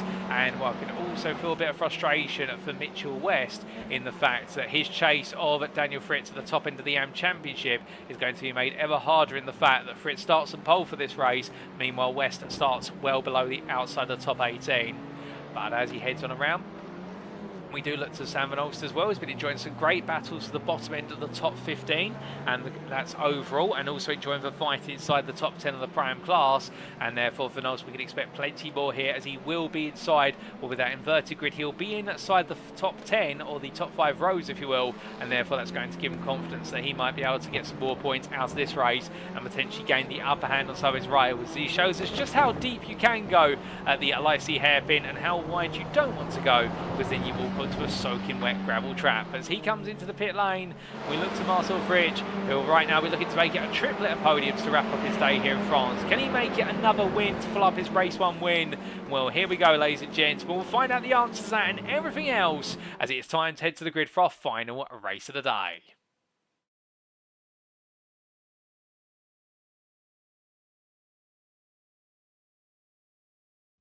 And as we transition into the gridding procedure, this is how they'll line up for race 3 of 3 in round 6 of season 7 of the NXTCC. Daniel Fritz takes reverse grid at pole position in terms of top 18 reverse grid, am pole sitter and overall pole sitter for Whiskey Runners Racing, and is joined on the front row by Valentin Humbler for Valkyrie X-Type, who is your prime pole sitter. Behind them on row number 2, it's Duncan Race for Goldwing Motorsport, and Portsmouth Esports is Russell Fowler. Sam Van Ol starts P5 for Goldwing Motorsport in the company of Matthew Sheraton, who starts P6 for Aztec Racing, and it's Jonathan Rodbrecht, your first pro driver, who starts P7 for Valkyrie X-Type, and looking for a happier end to the day, as will Andy Fox for Goldwing Motorsport, who's been there but not quite, and he starts P8. Your top 10 is completed by Tom Davidson for the Sim Racing Collective and Matthew Addy for Sam Cases for NXTGEN. And then starting on the 6th row of the grid, it's Gavin Gardner for NXTGEN Pink and Alex Meredith for Whiskey Runners Racing. We then have on row at number 7 the combination of Pedro Diaz for Ignium Motorsport and Andrew Pite for the Sim Racing Collective, ahead of Toby Prosser for Aztec Racing and Wojciech Swirydowicz for Semper Racing. And then your joint P2, P1 finishers in what was race number 2 for NXTGEN Pink, and they start inverted for this final race today, P17 and P18, Benjamin McCluskey and Jamie Dorey. That's where the reverse grid finishes. Then Mark Sykes starts where he finished in race number 2, P19 for Sam Case for NXTGEN, with Marcel Fritsch for company completing the top 20 for WS Racing Esports. We'll then have on row number 11 Craig Tillerson for Rhino Motorsport and James Smasgisgal for Aztec Racing, with row 12 going to Mikey Doble for Doble Sim Racing and Slamir Javosky for Semper Racing. And then we have on row 13 Isaac Doble for Doble Sim Racing and iRacing Esports' Nick Clibbins. Alan McCain starts P27 for iRacing Esports and is in the company of Mitchell West for Mitch West Performance P28. And your top 30 is rounded off by the pairing of Ben Altrier for Full Tilt B Motorsport and Lee Horn for Sam Cases for NXTGEN. We then have on row number 16 Sam Smith for iRacing Esports and Adam Delman for SO and NXTGEN Gold, and behind them will be Harley Bicknell for JW Motorsport and his teammate Luke Jones, with Sam Bradley starting on the 18th row of the grid P35 for SO and NXTGEN Gold, and Runner Motorsports Matt Emmons looking for redemption from P36 after a difficult race number 2. And then we do have on row number 19 Roy Plummer for NXTGEN Red and Ian Manners for JW Motorsport, with the final row of the grid making up a grid of 40 being Joe Doble for Doble Sim Racing and Josh Brown for NXTGEN Red. And well, unfortunately we have lost 3 drivers over the course of the racing today, and I believe we might be having difficulty in getting none other than what is Valentin and Blair and James Smasser down to the grid, albeit I think they may also be deciding to change tyre compound before we do go to green flag racing.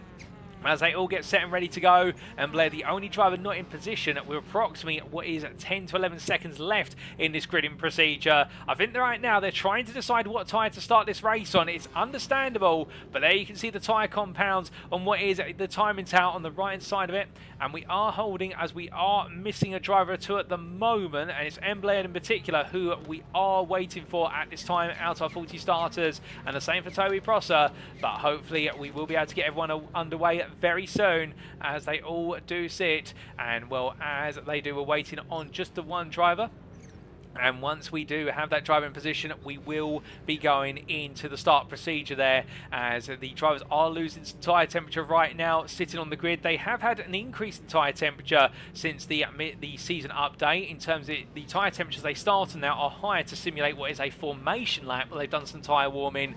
But right now all the drivers in position. Alex Meredith interestingly switching to the dry tyre. Valentin and Blair not taking his spot on the grid, so the lights are going on. It's a 39 car start, and with 5 red lights, it's lights out and away we go for the final race of the day. Daniel Fritz having a very slow start. Duncan Rise absolutely launching off the line, and as they make the way in towards turn number 1, the South African driver absolutely nailing the launch as he makes his way on through. And this circuit right now looking very wet, but if it does dry up, it could prove to be a different story, as all drivers weave and wind their way through the Grand in towards what is none other than Estoril corner. Tom Davidson making some good progress at the start, and as they make the way on around, we're looks so right now the whole field has safely made it on through, albeit a bit of a free-wide argy-bargy there between the through drivers. Craig Tillotson backing out of it, and that was free-wide between Alex Meredith, Jamie Doria and James Mazascal, albeit Meredith gambling on going to that dry tyre, and well, as they make the way down, he's struggling at the moment, but he's hoping things will come his way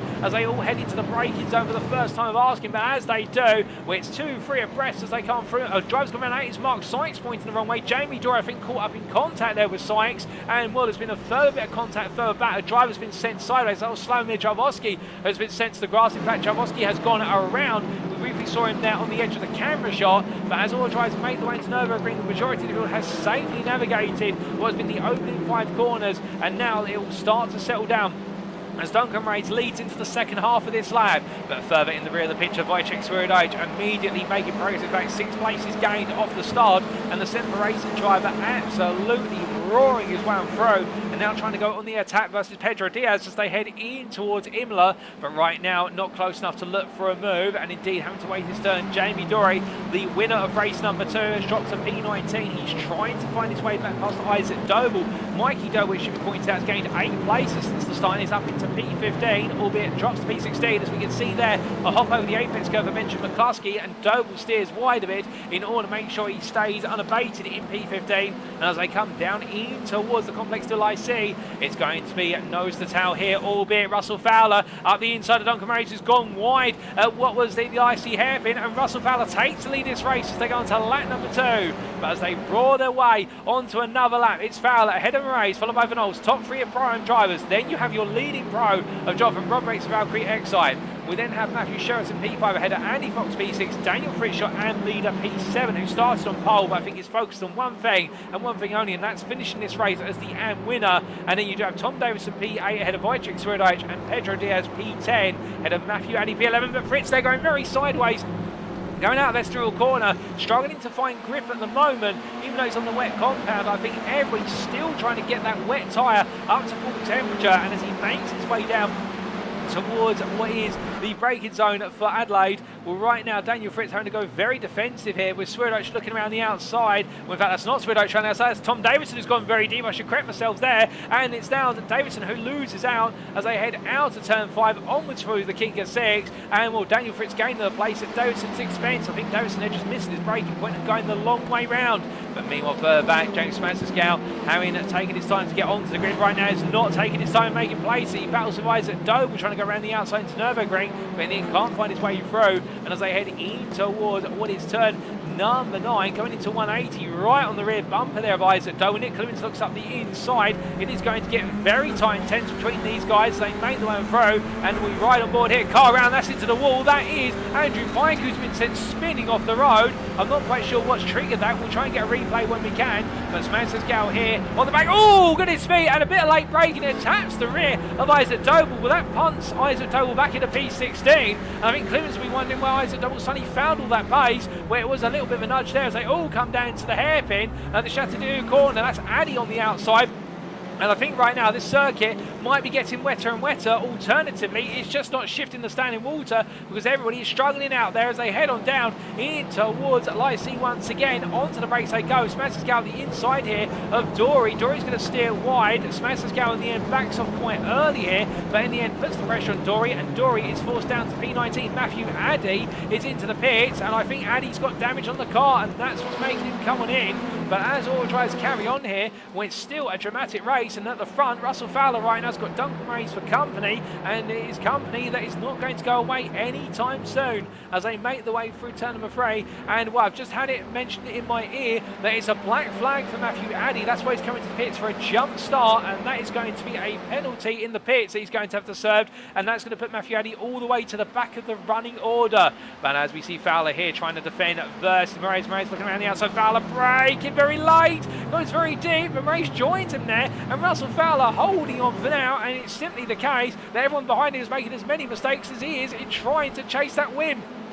As they head in towards Nürburgring, it could change at any moment, and this gives us a quick opportunity to take a look at what happened to Andrew Pike at the end of that last lap. And well, here was Pike making his way out of turn 9 into 10, side by side there with Matthew Addy, and in the end sent to the barrier contact. I think the two drivers not realising how close they were to each other, and Pike being sent around and coming off the worst off of the two of them. But now we return to your live racing screens, and as we can see here, it is still Fowler who leads this race, albeit behind. We look to Wojciech Swirydowicz, and Swirydowicz right now continuing to pick his way through one by one as they make the way upwards into towards the braking zone here for what is Imola. Swirydowicz right now looking to try and make more progress on Davison. He can't quite find it, and having to instead wait his turn. And as they head onto the brakes here, going all the way in and looking for the move, he can't quite do so, and instead it is going to be Prosser now who looks for an overtake on Swirydowicz in turn. And Toby Prosser again really showing that whilst he may be a prime driver, he's up there with the pros here in these wet conditions, and it seems as though when the circuit's getting moist, Prosser is absolutely enjoying it, albeit he's not enjoying that as he goes in too late on the brakes, makes contact to the rear of Daniel Fritz. He'll get on through, but I think Daniel Fritz won't be too happy about that one, and I think that might come under scrutiny after the racing. In fact, Prosser is going to give the place back, and you can see there, look at the front left or front right of the camera shot of his car. That's front left suspension damage.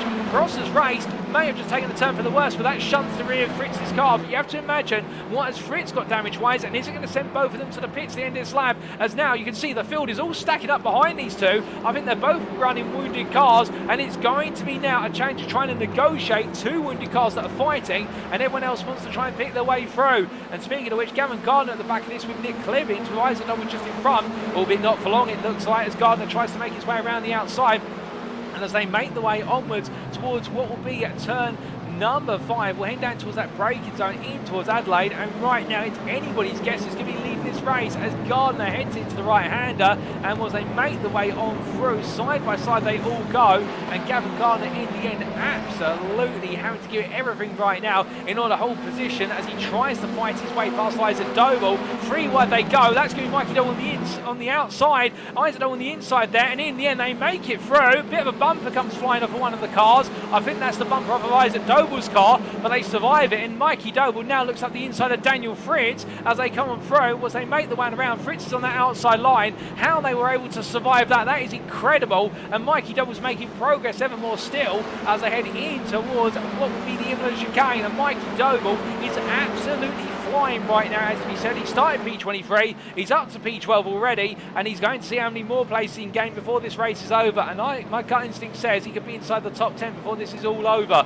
But as they head in towards the braking zone here, meanwhile Gavin gone up the inside of Fritz. Fritz is going to let that go, and I think Daniel Fritz is really struggling at the moment after that impact from Prosser on what was the previous lap, albeit Prosser right now back up to P8 already, so Prosser not wounded as much. But then again, Daniel Fritz does need to beat all these drivers in order to take the AM win. All he's got to do is beat Mitchell West, this man, and right now Mitchell West has got Matt Emmons chasing after him. Special mention to Matt Emmons, who's gained 10 places since the start of this race. He's in P3 in the AM class right now, and he's turning that frown upside down from a difficult race number 2, albeit he's got Harley Bicknell, Sam Bradley and Craig Tillerson behind, and Rana Motorsport trying to make it another double top 5 here in this final race of the day. And Tillerson right now has got Andrew White for company, albeit the pro driver. He may pick his way through quickly, but I don't think Tillerson's going to be too upset about that, given that his battle is going to be with the AM drivers rather than the pros around him.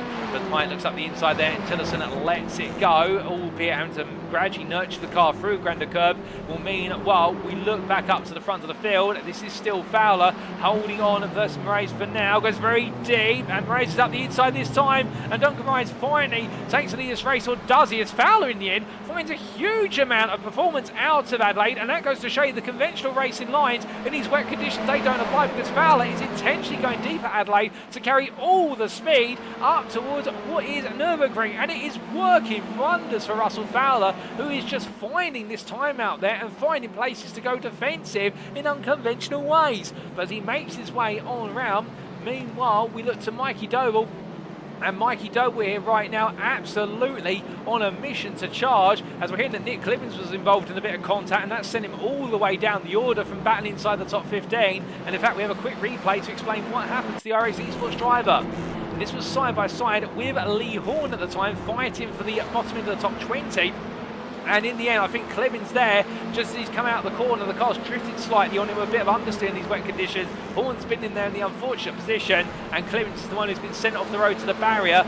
But that's a challenging one there, and I think Clibbins won't be too happy about that, or at least at the heat of the moment. He may not see things as transparently, but after the fact, and after he's had the opportunity to cool down, he may see things differently. But then again, we can only see what our camera showed us there in the replay as we return to your live racing pictures. As Doble looks to go up the inside here, McCluskey for P11, picking up another place. Keep in mind, of course, Mikey Doble has no success ballast in this car. Meanwhile, Benjamin McCluskey has the P2 success ballast, so just shy of 50 kilograms of weight in the car. So therefore, it means they are in different weight classes, albeit as they make their way into another lap. It's also been seen that having that extra weight in the car sometimes actually been quite beneficial in these wet conditions, as it helps settle the rear of the car down. But as they head in towards turn number 3 into Estoril, McCluskey's still staying with him, and meanwhile from one Doble member of the one Doble family member to another, as I mince my words. Well, let's not mince the fact here that Joseph Doble right now is battling with Jamie Dory, and Dory on that outside line for Estoril has got all the grip imaginable, albeit he's going to run out of track in the end. He's going to run wide to the gravel, and as they make the way on down, Dory will lose another place, and he will lose that position to Joseph Doble, who's now going to go on the attack versus James Scout. And these conditions right now are not improving. The water on the circuit is barely shifting. And as they head down into that braking zone, right now, Lee Horn looking around the outside. Will he be able to make it happen? No, he can't. Jamie Dory holds on there with P19. Horn still trying to find a way in. And you can see there Matthew Addy parked up on the exit of Adelaide. I wonder if there's a technical issue with the car. It's been a frustrating race for him, no doubt about it. But just dropping further and further down the order and away from the running. But as the drivers have made the way through, so we're hearing there was a technical issue with the car for Valentin and Blair in the end, and that's why he didn't take his spot on the grid in P2. Very unfortunate for him. He's had a nightmare day, and then when he started in P2, it's all been taken away from him through circumstances outside of his control.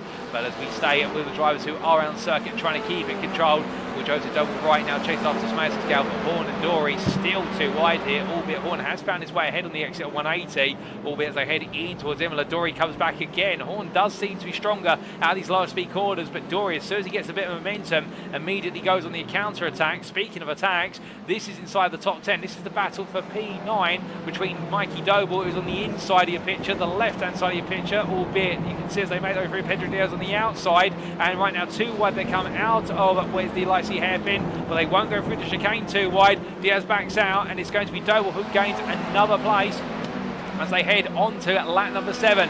But as they do, Tom Davidson all over the back here. Oh, but where's Diaz? He looks for a move, he can't quite find it, goes a bit deep into turn 1. He just about brings it back together, and well, right now I'm amazed he can see, to be honest, with the spray that's coming up off his rival in front. But as they come round through turn number 3, well, it's going to be Doble who runs a little bit deep there. Diaz now looking for another move, Davidson just watching on.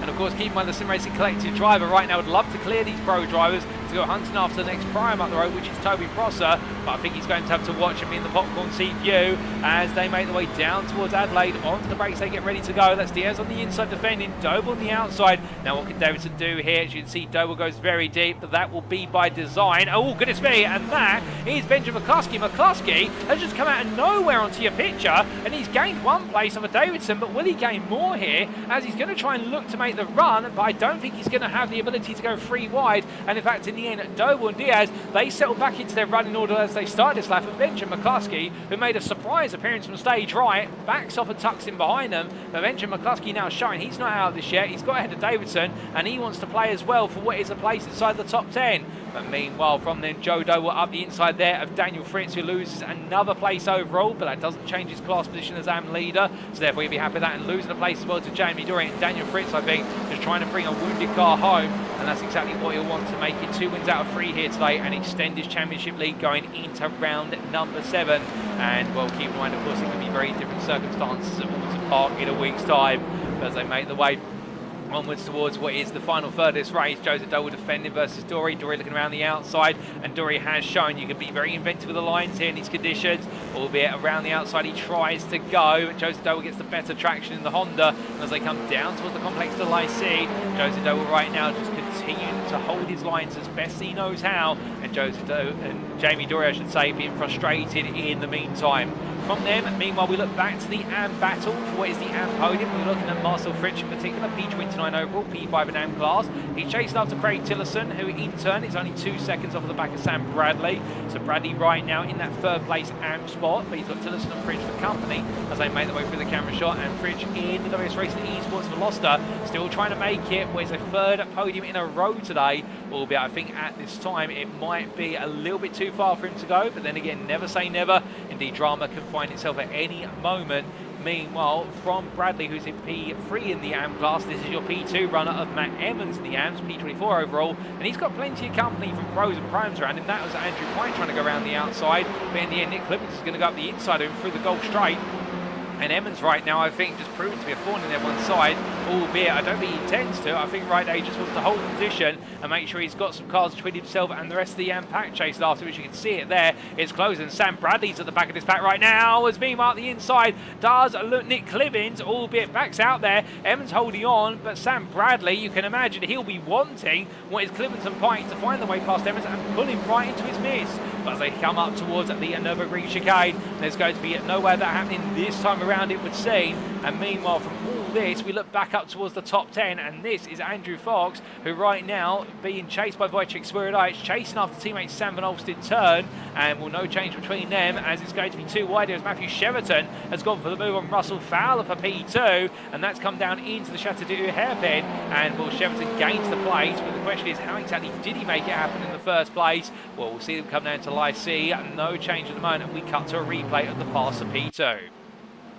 And this was on the exit of 180, and in the end, in fact, that was the exit of Imola, and Sheraton comes in a bit elbows out there on Fowler. I think at first it might have been just a bit of a bump and scrape in touring car style, but I think the more and more they went into that corner, I think it is Sheraton may have been grateful to have Fowler there to stop the car, but he's taken the place. I think Fowler won't be too happy about being ridden on like that, but then again, that's what the camera would suggest, but it could be a different perspective. But as we return to your live racing pictures, ladies and gentlemen, Sheraton carrying on all the same, and I think he feels as though it's all a-okay. Meanwhile, in terms of your dry runners, he is your leading dry runner. He gambled, having started a lot further down the order, Alex Meredith, and right now, well, after what has been a strong day in races 1 and 2, that gamble on dry tyres has gone horrifically the wrong way, because he's currently P35, and he is the best part of what is 7 seconds of the pace off of the rest of the field. It just has not dried up enough, and right now struggling on to bring the car home in what would be a prime P17 and no points in this race for him. But meanwhile, we look back up to the prime P2 and overall P2 battle, and as they head in towards what is 180 once again, with Duncan Rise only 1.5 seconds up the road, Sheraton right now I think will feel as though he could potentially chase down the South African leader, but then again, will the Briton be allowed to break away from his fellow countryman behind? Russell Fowler staying right glued to his backside. I think Fowler wants retribution here. He wants to come back after the pass that was made on the previous lap, and after this lap there's only 2 more to go, and well, we ride on board. Look in the back for Matthew Sheraton, coming in towards what is turn number 14, and well, through at the right hand they go, but no way. And as they make the way up towards turn number 15, well, the 390 right now holds on strong in the Elantra, but the problem is that Audi looking very good in the acceleration zones and on traction, and Sheraton's having to do this all under braking and just be insistent not to let Fowler go. But Fowler's going to go around the outside here. They're going to go too wide into the chicane. All bit there, you can see Fowler backs out immediately, knowing that 2 does not go into 1 there. But Russell Fowler right now absolutely on the attack here as they head in towards the penultimate lap of racing here at Magny-Cours. In the rear of the picture, that's Jonathan Rodbriggs looking for another overall position versus Andy Fox. Albeit I think Fox has in fact taken that place for P6 quite recently, so Rodbriggs trying to get it back at this time. As they come in towards Estoril corner, you see Toby Prosser there lurking in the wings, but I would imagine with the damage that Prosser has picked up, he's hoping for a mistake of his rivals in front, because I don't think that Elantra anymore has got the pace under its own whim, and there is a mistake from Rodbriggs. Runs a little bit wide out of Estoril corner. That cost him some traction, and that's going to be enough now to give the Elantra for Aztec Racing the opportunity to make the place up. As meanwhile, Wojciech Swirydowicz, well, he's going to be picking the place up of Andy Fox here if he can. Onto the brakes they go. Well, you can see that Prosser does get through past what is Rodbriggs. Meanwhile, Swirydowicz up the inside of Fox. So Swirydowicz is going to put himself into the top 5 here and be the leading pro driver in this final race of the day. And Swirydowicz right now putting on an absolutely champion style of performance, and you can imagine if he carries this on, well, it might be that we're crowning him overall champion and 2nd time overall champion with a round or 2 to spare towards the end of this season. But it's an absolutely phenomenal drive for the number 1 driver, and as he makes his way on around, well, meanwhile, Isaac Doble battling here with what is Davidson trying to go around the outside, albeit missing the front bumper is number 65 from Doble Sim Racing, and therefore as he weaves and cuts his way back in, I think now whatever pace he gets out the corner, corners. It may be blunted a little bit on the straights here with the extra aerodynamic drag, albeit it's still going to enable him to get ahead of Davidson in the drag race up towards Imola corner. But from them, meanwhile, we look to Sam Bradley as Daniel Fritz, in fact, has fallen out of the lead of the AM class quite recently, and I believe it's an off-track that has cost Daniel Fritz massively. And, well, with that, Sam Bradley has found his way into the AM lead. But how has this happened? Here's a quick replay, ladies and gentlemen, and well, it was in the end. Daniel Fritz was going wide there at Estoril corner, battling with Andrew Pye, and Matt Emmons was in the chase, but Bradley got the better launch of the three of them out the corner, and it was a drag race down between Bradley and Emmons in towards what was the Adelaide hairpin, and as they made the way down, Emmons on the outside.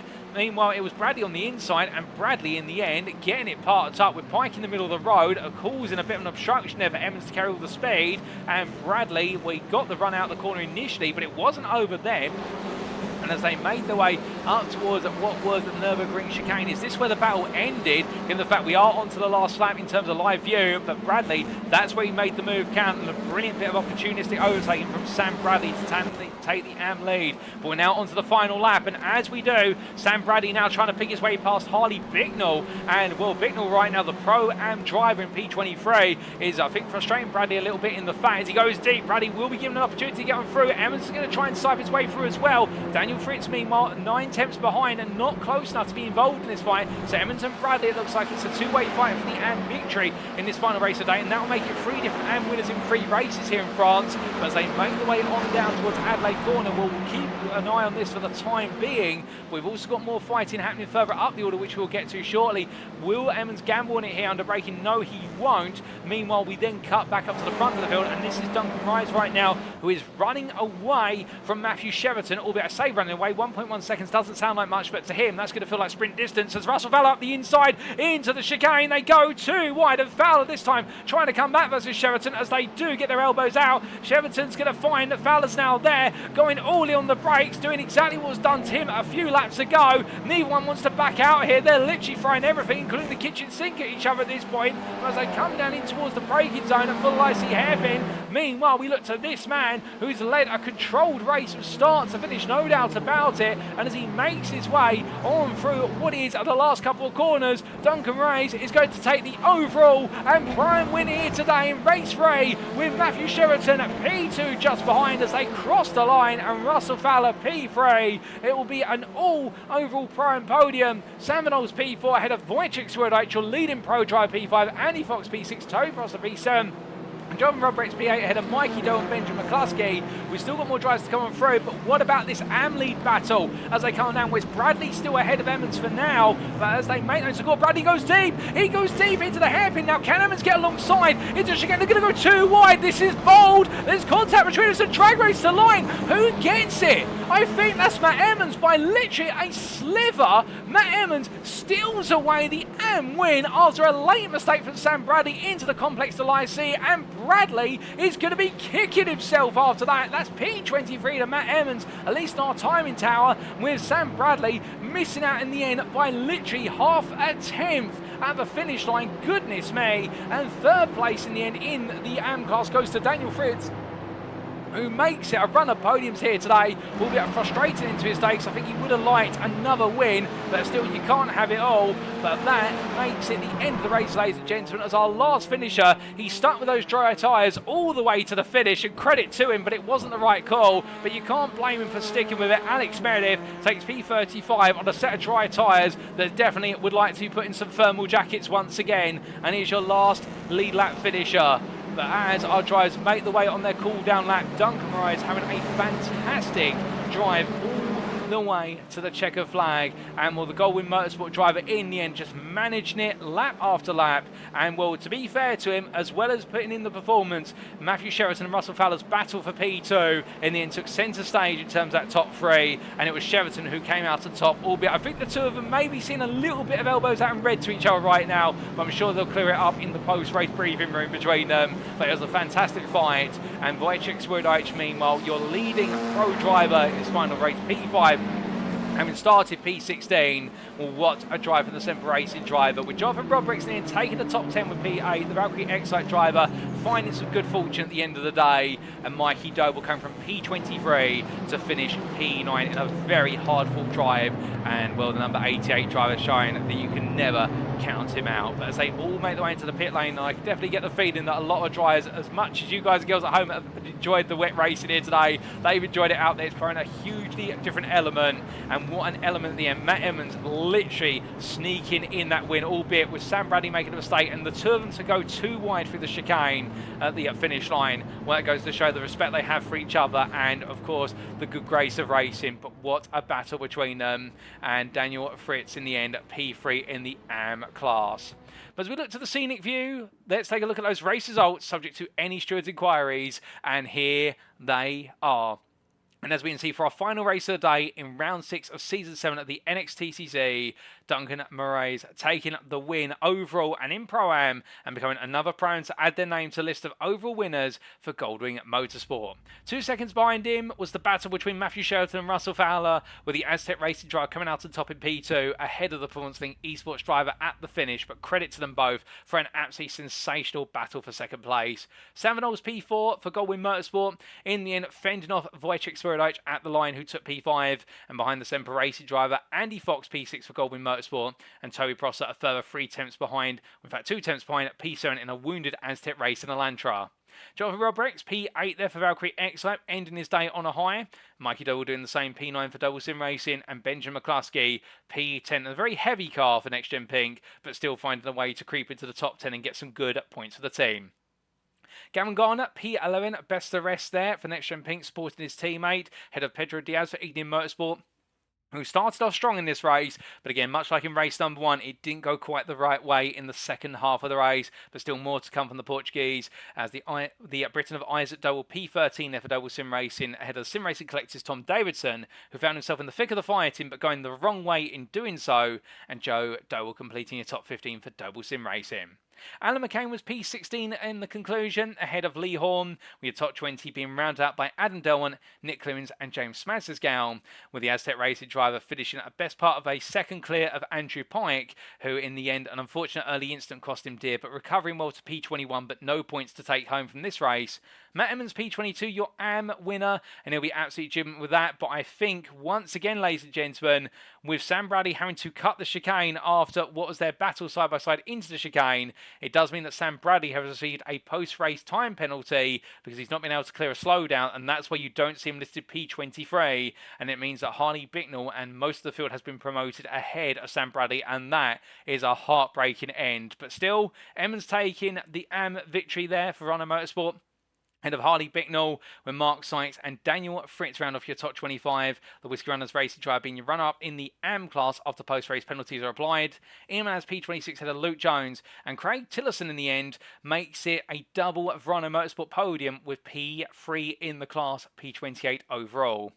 Marcel Fritsch, P29 there for WS Racing Esports, not quite able to make it 3 podiums in a row, but he came close. And then Ben Altria, P30, ahead of Roy Plummer, with Slamir Jarvosky, Jamie Dory, Sam Bradley and Alex Meredith completing your top 35, and with it all of your lead lap finishers.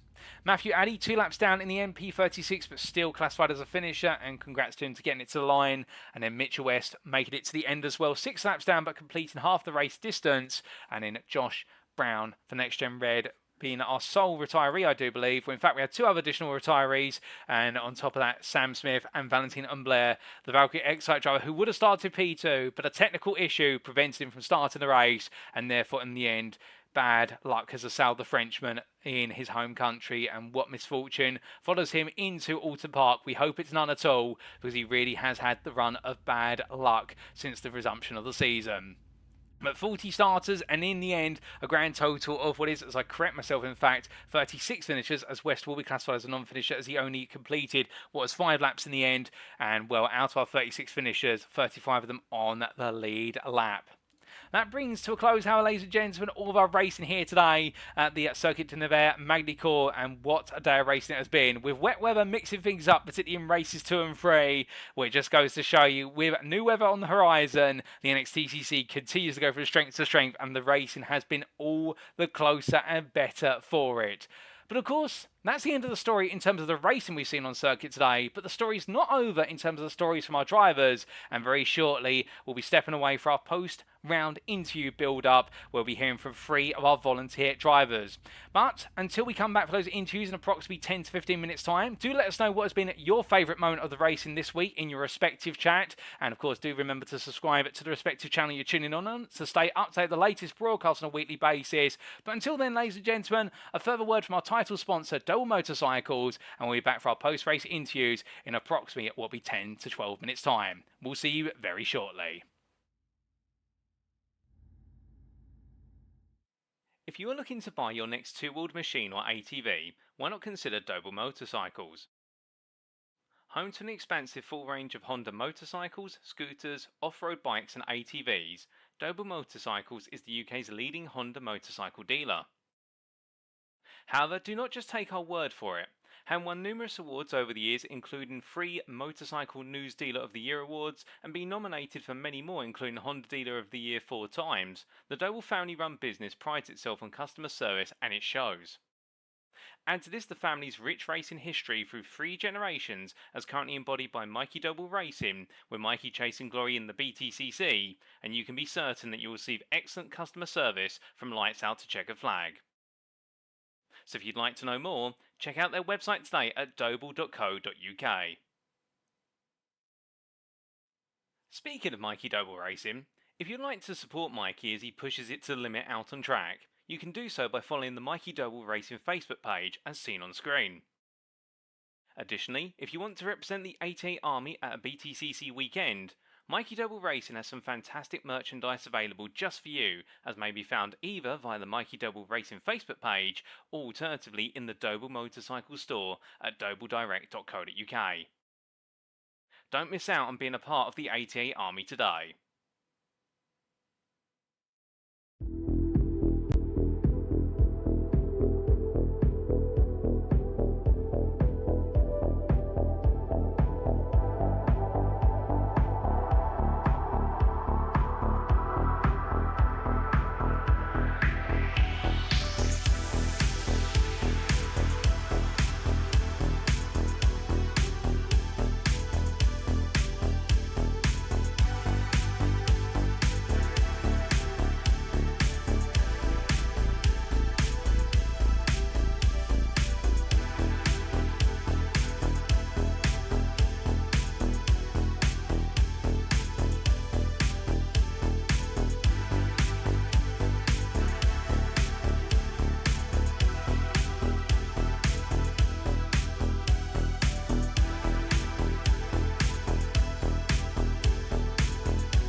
Right, ladies and gentlemen, without further ado, it is time for our post-round interviews with our volunteer drivers. And we've got 3 drivers from 2 of our classes today. We're going to be hearing from 2 of our primes, kicking off very shortly with Goldwyn Motorsports' Duncan Moraes, who had mixed fortunes at the start, but as the day went on, it got better.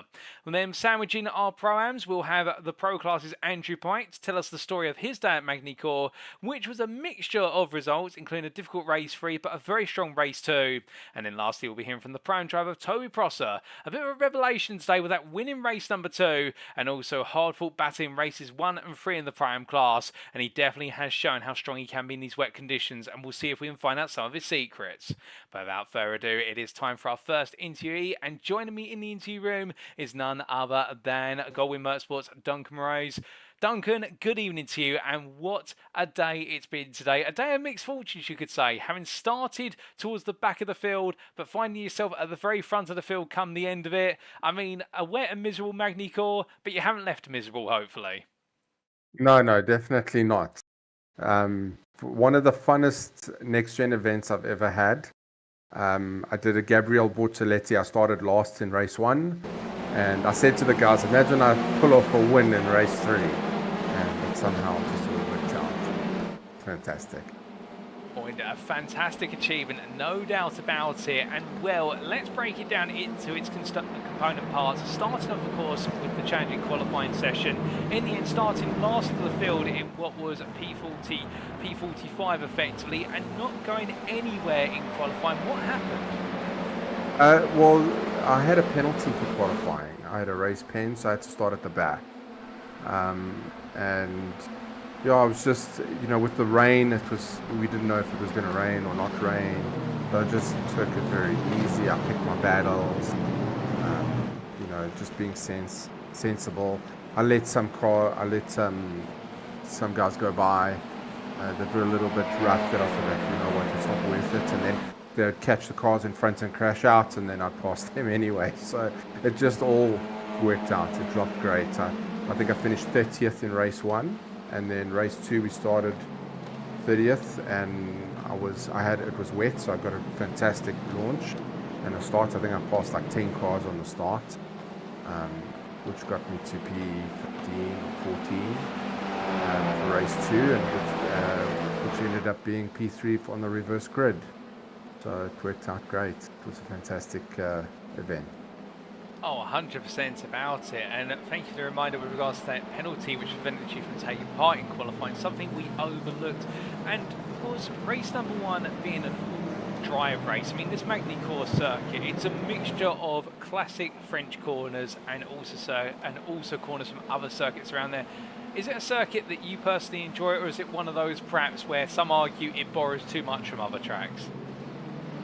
I really do enjoy it, and I think with any circuit you have to just do laps. I've done a lot of laps at Magny-Cours, and I do enjoy the track. It's very technical and challenging. It's got some fast stuff and really slow stuff. Traction. Yesterday in the practice, Jamie was just driving away from me, and then I had to get my head around accelerating the car so that it would drive out of the corner in the wet conditions.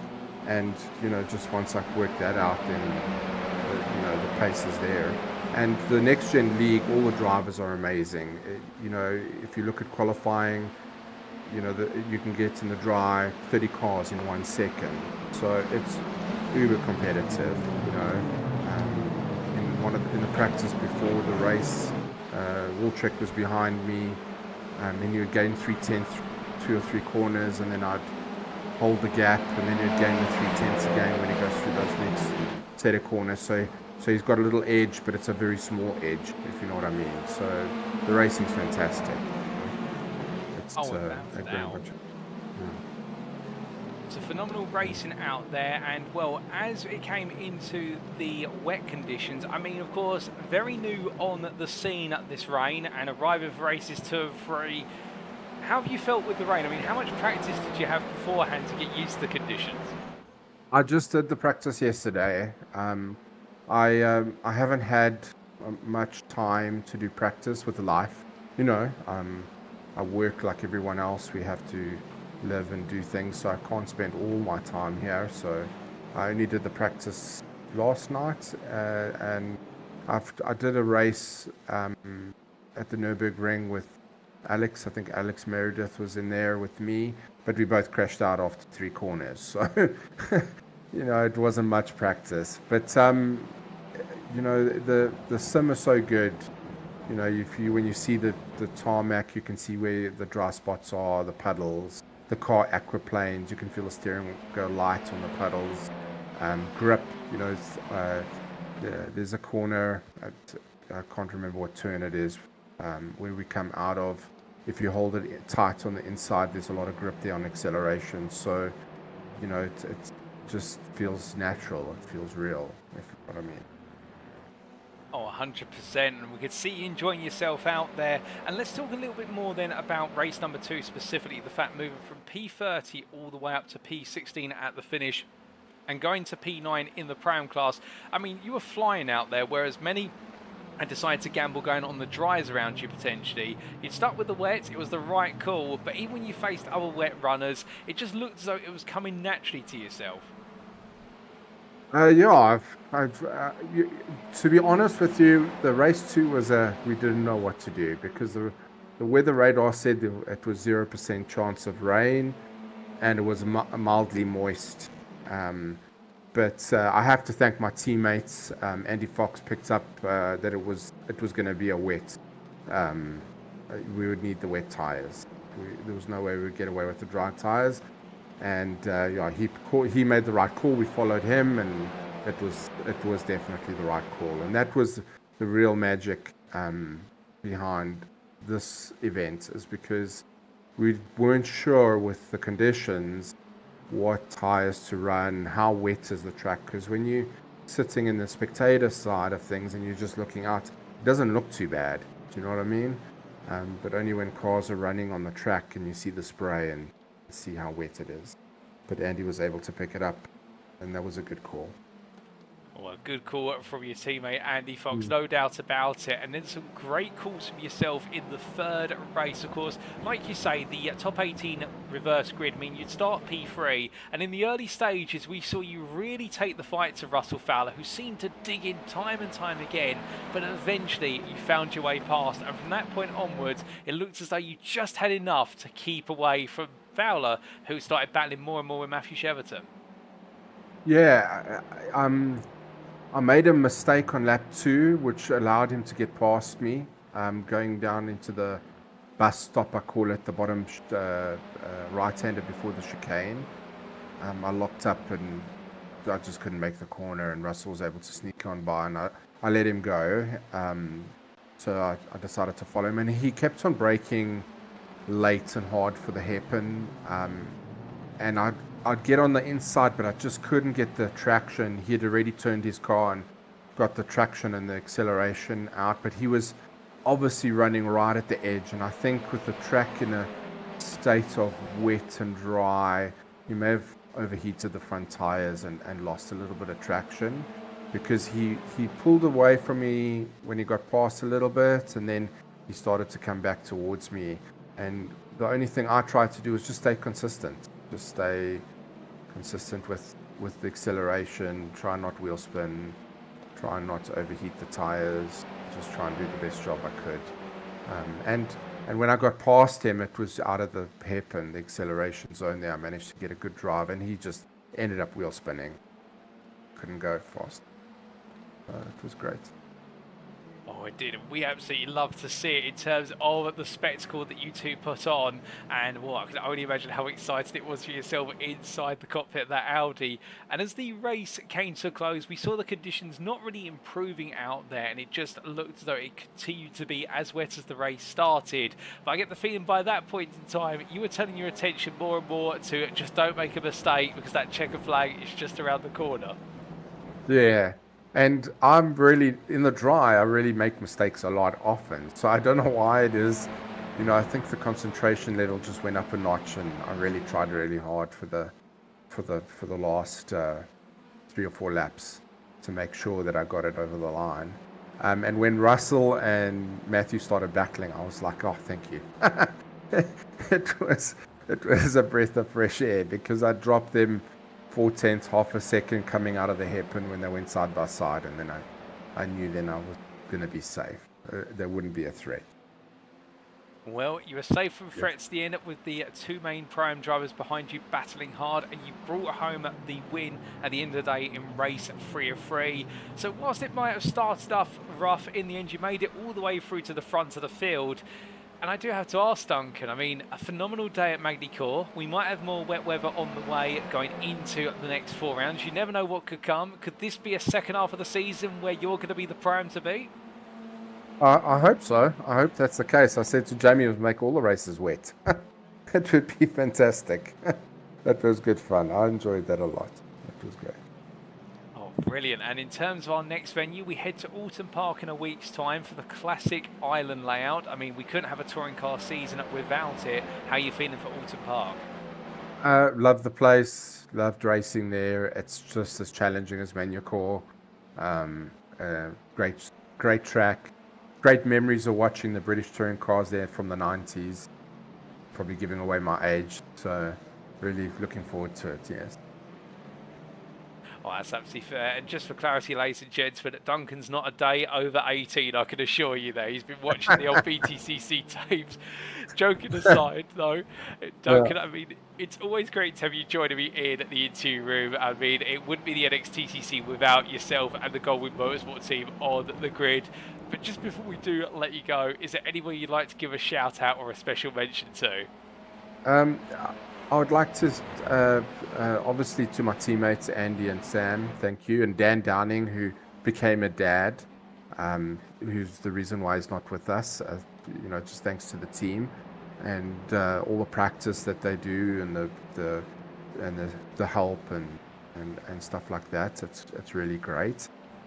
Great bunch of guys, and then I'd also like to thank my wife. I also recently became a dad 4 weeks ago.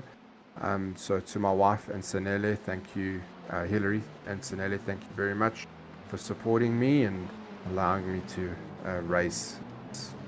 You know, it's a blessing to have you guys and allow me to do these great things. Thank you. Oh, congratulations, Duncan, on your new little arrival only 4 weeks ago. I'm so happy for you and the family, and by the sounds of things, all family well by looks of things? Yeah, all good. Everybody's great. Thank you. That's brilliant. I mean, what a way to go from a new little one to becoming one of our first wet weather race winners in the NXTCC. You couldn't ask for more, and we look forward to plenty more for yourself in a week's time at Alton Park. But until then, congratulations once again, and thank you for joining me in the interview room. Thanks, man. Thanks, Paul. Appreciate it. So hearing it there from Duncan Rise, the Goldwing Motorsport driver who's had an absolutely back-to-front day today, but the right kind of back-to-front. Having started from the back of the field due to a penalty carried over from what was the end of the first half of the season, the Goldwing Motorsport driver started P45 but made 15 places up to P30.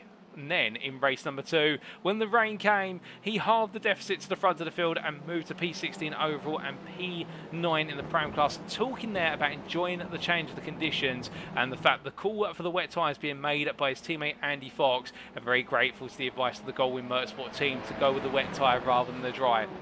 But then in race number 3, having inherited P3 from what was the reverse gridding of P18, well, in the end it became P2 very quickly, given what was the difficulties of Valentin Humbert being able to get to the grid, and therefore at the start Duncan Reyes launched off the line and took the lead, but Russell Fowler struck back, and we're seeing from these post-race pictures now the replay for race number 3, but in the end only one driver could win, and it was the Goldwing Motorsport driver who would take back that lead and never let it go by finding a brilliant pass and then leaving Russell Fowler and Matthew Sheraton to fight over second place. And he's enjoyed the wet weather today, there's no doubt about it, Duncan, as we do see that cutback move there going through Adelaide corner in an attempt to make the move stick on Russell Fowler, and he's hoping it could be wet each and every week. And well, if we do see a continued variation of conditions and perhaps a couple more rounds where we've got wet weather races, then I think the number 33 of Duncan Moraes could be the one to watch, because he's got it all going for him right now, whether it be on the circuit of the NXTCC, with his teammates at Goldwing Motorsport, or in his personal life with his new new little one in the family, and well, the skies are only looking brighter for Duncan. But now, ladies and gentlemen, we come to our second interviewee, and we're going to be hearing from none other than what is Andrew Pike from the Sim Racing Collective, and hearing his story of how today it's been mixed fortunes, but I think enjoying being right in the thick of it from start to finish. Now, just give us a moment as we are just getting prepared for what is Mr. Pike to join us in the interview room. But once done, he'll be with us, I can assure you of that, and we'll get to hear his full story and plenty more when he does so. But as we do get ourselves set, keep in mind, of course, that the racing has been absolutely incredible up and down the field, and great to hear already from one of our drivers enjoying it so much, but indeed so many of our drivers enjoying it all the way through and through. But without further ado, it is now time for us to hear from Andrew Pike and his story of the day. And well, he joins me now in the interview room. And as he does so, good evening to you, Andrew, and what a challenging evening it's been for yourself and the Sim Racing Collective team today. A qualifying session which saw you just inside the top 15, a race one which saw you just outside the top 10, a race two that put you into the top 5, and then all the way back outside the top 20, but fighting hard to P21 in race number 3. I mean, the conditions were mixed, and it looks like your results were just as mixed, but enjoyment out there all the same? Yeah, absolute 10 out of 10 for enjoyment. Fantastic. Qualifying was the age-old problem for me of not being fast enough with the weight, causing me problems all season. And as usual, you see sort of Mikey and Wojciech running at the front there, so that's on me. I managed to keep my nose clean through the first one. In the dry, was just hoping for a bit of wet weather. To be honest, I feel like I've done enough running in the wet to understand it. And just hope that those around me hadn't. And everybody did drive very well, to be fair. But a few of us made some good progress there in the second one. But it's definitely a mixed bag this evening, yeah. Well, starting off with the evening, talking a bit about qualifying. I mean, going into today, of course, you did have a bit of weight in the car to have to manage, and that's always something which holds drivers back. This Magny-Cours circuit being one of those circuits as well where you've got a few elevation changes, which I can imagine that weight holds the Honda back more than most, given its lack of top end. But how was qualifying for you in general? I mean, that's pretty much summed it up, to be honest. There's enough sort of slow corners. It's hard to pick the car up and get out the other side, or I certainly find it hard. And also I find when you're right on the limit with it, it's very easy to overstep the line. It's just quite tricky for me to find the balance when the car's heavy. It improves for me when the weight comes off, so I know it's me not driving the car the right way with the weight on. But aside from that, I feel like I put a relatively good lap in. I was about 3/10 up on my last one, and blew it with two corners to go. That would have probably put me P6, P7 by the final time, so it could have been better, but it's definitely on me. This is just something I'm not really getting the hang of this season since the tyres changed. But I'll get there. I'll keep chipping away at it. Indeed. Well, I do recall in the first half of the season you were talking about your changes with qualifying going into this season and how things were gradually coming together going into the mid-season break. And speaking of things coming together, whilst qualifying perhaps saw you miss out a couple of attempts, you didn't waste time in race one in the dry conditions trying to make up some places, albeit in the end just missed out on the top 10. But I can imagine part of you was probably saying, well, at least I've got rid of the weight now. Exactly right. If you're going to finish 9th, 10th, then you probably just as well finish 11th. Although there is some question as to whether the weight helps a tad with the wet. That sort of remains to be seen. But yeah, I mean, getting up to 11th is about where you want to be. Then a comfortable top 10 in race 2 puts you, scoring good points, but not too far back in race 3 is normally a good arrangement for scoring solid points. But I was sort of just restricted in race 1. I struggled to move forward much. I did pick up a slowdown, which was my own fault, which dropped me off the back of the queue for top 10. It might have been slightly different if I hadn't done that, but it's the drivers around me are also good and manage their cars so well as well. I think I rely more than anything on being able to keep the tyres in the window and still have the same pace at the end that I have at the start.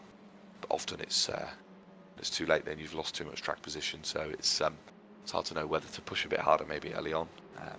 I've always sort of erred on the side of caution and just tried to pick up points, which sometimes pays off, but I think when you've got somebody like Wojciech running away at the front, it's possibly not the best strategy. You still, I find it hard to take too many risks and ruin the whole night in race 1. Oh, without a doubt, at the end of the day, it's 3 races in a night. You've got to get the consistent points, not just the points in one race. And speaking of one race where things all seem to click into place, let's talk about race number 2. Wet conditions, most of the front of the field opting to go with the wet tyre. It was the right tyre. And for yourself, good number of places gained early on in the race, a P5 finish in the end, and it just looked as though in that race, with no weight in the car and the conditions as they were, and everyone trying to get you used to the wet, you were just in your element. Yeah, I do enjoy the wet on any of the sims. It's some people love it, some hate it. It's always been something I've enjoyed. I really enjoy on iRacing the different lines you need to take and the actual advantage to go in looking for grip. It'd be nice when they implement as well cooling the tyres off as the line starts to dry, but that's not there just yet. But certainly searching out grip and trying to find how late you can brake without taking everybody out. It's they say it's a leveler, don't they? And I think that's absolutely true. It's definitely right up my street, and I just try to make the most of it. Try to keep myself out of trouble, not go for anything silly. Mostly trying to set people up on exits and get a good run out, which generally worked. But equally, everybody around where I was drove really well, really respectfully. Really see any horrific crashes, which is testament to everybody's approach tonight. I think they all knew they had to be careful. We all did. Everyone did a great job. So yeah, it was really enjoyable, the second. Oh, without a doubt, and it's great to hear the enjoyment shining through from your perspective, and that enjoyment, in a way, continuing into race number 3, albeit I suspect not the race 3 you wanted, with the fact we had the top 18 reverse grid, which would see you start at the bottom end of the top 15, but early on being shunted down the order. Yeah, that was an unfortunate one. I got tangled up with Matt Addy coming out of the 18-9. I got a little bit of wheel spin on where the rubbered line is, and it just moved me across the front of him. I did mean to message him and remind him that he had a drive-through, and he probably should have backed out, but that's obviously that's just sort of joking between the drivers. He had every right to be fighting to, get as far forward as he could before he served that drive-through. And it was just one of those unfortunate sort of hookups that you get on this sim. The rear of the car gets picked up and chucked off the track really easily. It's nobody's fault really. I couldn't do any more because the rubber on the road forced me wide, and Matt couldn't do any more than he did.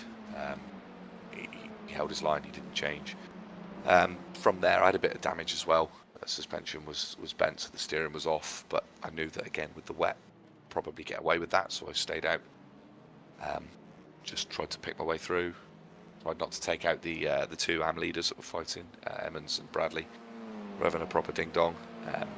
Neither of them really wanted to yield and let any of us through either, so we had to be very careful, which is, again, absolutely their right to do that, but it's possibly slightly risky in those conditions, but it was mega fun. Gladly we all got through, and I did see behind me the drag race those 2 had at the finish, which must have been great for everybody watching. It's really entertaining. Oh, without a doubt. I mean, it was great as well to see you trying to navigate the ding-dong battle in front of you and finally finding your way through it in the end to try and pick up some of the pieces in the final race of the day. But of course, this is just the first round of the second half of the season. We've got 4 more to go, and in a week's time, we're off to Alton Park Island, something that's close to home for many of us, yourself included. And well, it wouldn't be a touring car racing championship if we didn't have Alton Park on the schedule. How are you feeling for it? I really enjoy the track. I am looking forward to it. As to how it'll go, I don't know. It depends how everybody else sort of prepares for it, and also depends on what the weather does. I have shed a little bit of weight looking at the provisionals. I've dropped to P5, so that might give me a little bit of a chance in qualifying. As usual, I'll do as much prep as I can and try to be as close to the pace as I can, and then see how we go from there. It's a slightly narrower and a bit more treacherous track in terms of being easily removed from the race without doing a lot wrong on either side. So it'll be a risky one, and I would suggest that qualifying is probably going to be more important there than anywhere else for those of us fighting over P2 overall. But definitely looking forward to it, and hopefully pick up some more decent points and keep myself amongst it. Well, we look forward to seeing whether you can make that theory a reality at Alton Park in a week's time. But just before we do let you go, is there anybody you'd like to give a shout out or a thank you to live on the broadcast tonight? Yeah, definitely. I mean, as always, thanks to yourself for the time and effort here with the excellent streams. Just like to thank, on behalf of the whole grid, thank Dory for the multiple server restarts due to timings and weather errors, etc. But jokes aside, the effort that the boys put in to run this, absolutely fantastic. And I think me and Tom probably owe Sharpie a decent shout out for running onboard streams for our cars, and also sitting in the server looking at the weather just to try and give us the edge where we might have needed it. So plenty of people to be grateful for there. Oh, without a doubt, at the end of the day, it's not just the effort that drives, but it's the team at Sim Racing Collective that make the difference. And it's great to see yourself and Tom giving it everything on circuit, and knowing that Kieran Sharp is in the background, also providing the eyes and ears. But with that, Andrew, it's been a pleasure as always to have you join me in the interview room. But until next time, well done on your performances today, and we look forward to seeing how you get on at Alton Park in round number 7. Thanks very much, Paul. All the best, mate. See you soon. So hearing there from Andrew Pike, a happy Andrew Pike, no doubt about it, with his performances today. Of course, 90 could have done a bit better in qualifying, and that has been the one thing he's tried to work on all season through since the start of Season 7. And talking about a couple of attempts there, and given how close the qualifying field was, if he had been able to find those attempts, it definitely would have been a top 10 start, perhaps even a top 5 start for the Sim Racing Collective drive, but it wasn't to be, and that is the change as well of carrying all this additional weight in the car, and knowing that it's that weight that sometimes it's the tiniest of errors, which are encouraged by the weight, that make the difference and mean you sometimes have to fight your way through. But he started to do exactly that in what was race number 1, finishing in P11 at the end and doing everything in his power to try and cut into the top 10, but at the same time knowing that he would shed the weight going into race number 2, and in doing so taking that P5 finish, a well-deserved and hard-fought one, but unfortunately couldn't quite make a repeat of it in race number 3 due to that early altercation between himself and Matthew Addy. But still looking forward to plenty more, and knowing at the same time as well himself and teammate Tom Davidson in the Pro-Am class are giving it everything for the Sim Racing Collective. I definitely think both Andrew and his teammate could be the dark horses of this season, given the fact they've proven to be very reliable at scoring big when it matters most so far.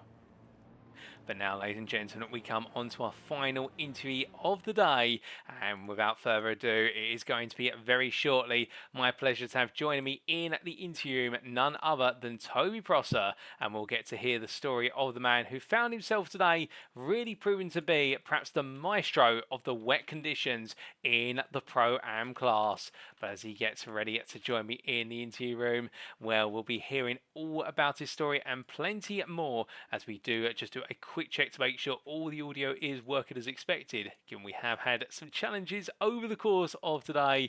But give us a brief moment and we should be a-okay, as we do have Toby join us now. And good evening to you, Toby, and what a challenging day it's been for many, but for yourself it's almost as if you rose to the challenge and beyond these wet conditions. I mean, many are going to be asking, what's your secret? Because you just look like in a completely different world out there. Well, I mean, what can I say? It's just, real life experience helps in the wet. You know, it's just all about experience, albeit only in rental karting. But it's just being able to find the grip, knowing where it should be, and it's just one big experiment, really.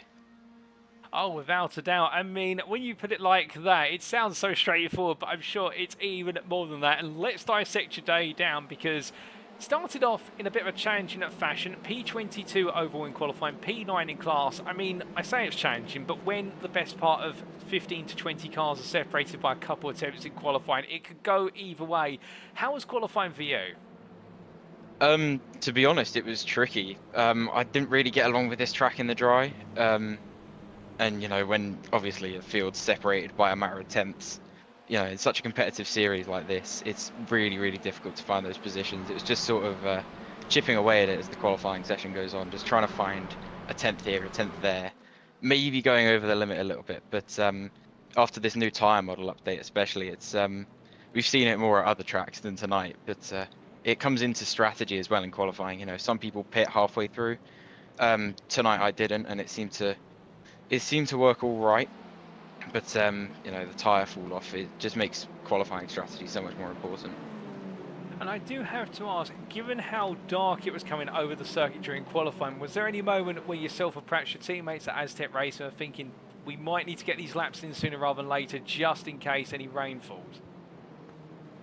I mean, to be honest, there wasn't much really threat of rain in qualifying. It was just sort of a thinking forward to the race. It was just, like I said, chipping away at it. We weren't really thinking about the weather until we got to the race, but it was, you know, we had our eyes on the sky, and I think there was a few comments thrown around, you know, oh, it looks a bit grey.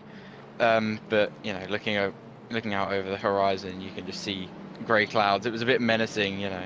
We were sort of thinking we didn't want to be thrown straight in the deep end in the wet in race 1, which luckily never came, but it turns out the rain was sort of a blessing in disguise for us boys at Aztec. Oh, indeed, and we'll come on to the blessing in disguise shortly, but let's talk a little bit about race 1, gaining 3 places in the end, but finishing 1 place further back in prime P10. Race 1 seems to be one of those races where for every step you took forward, a step had to be taken back. Is that how it felt to you? Just take us through it. Absolutely. It was a decently strong start. It was just sort of survive for the first lap. It's a tight couple of corners to start off the race.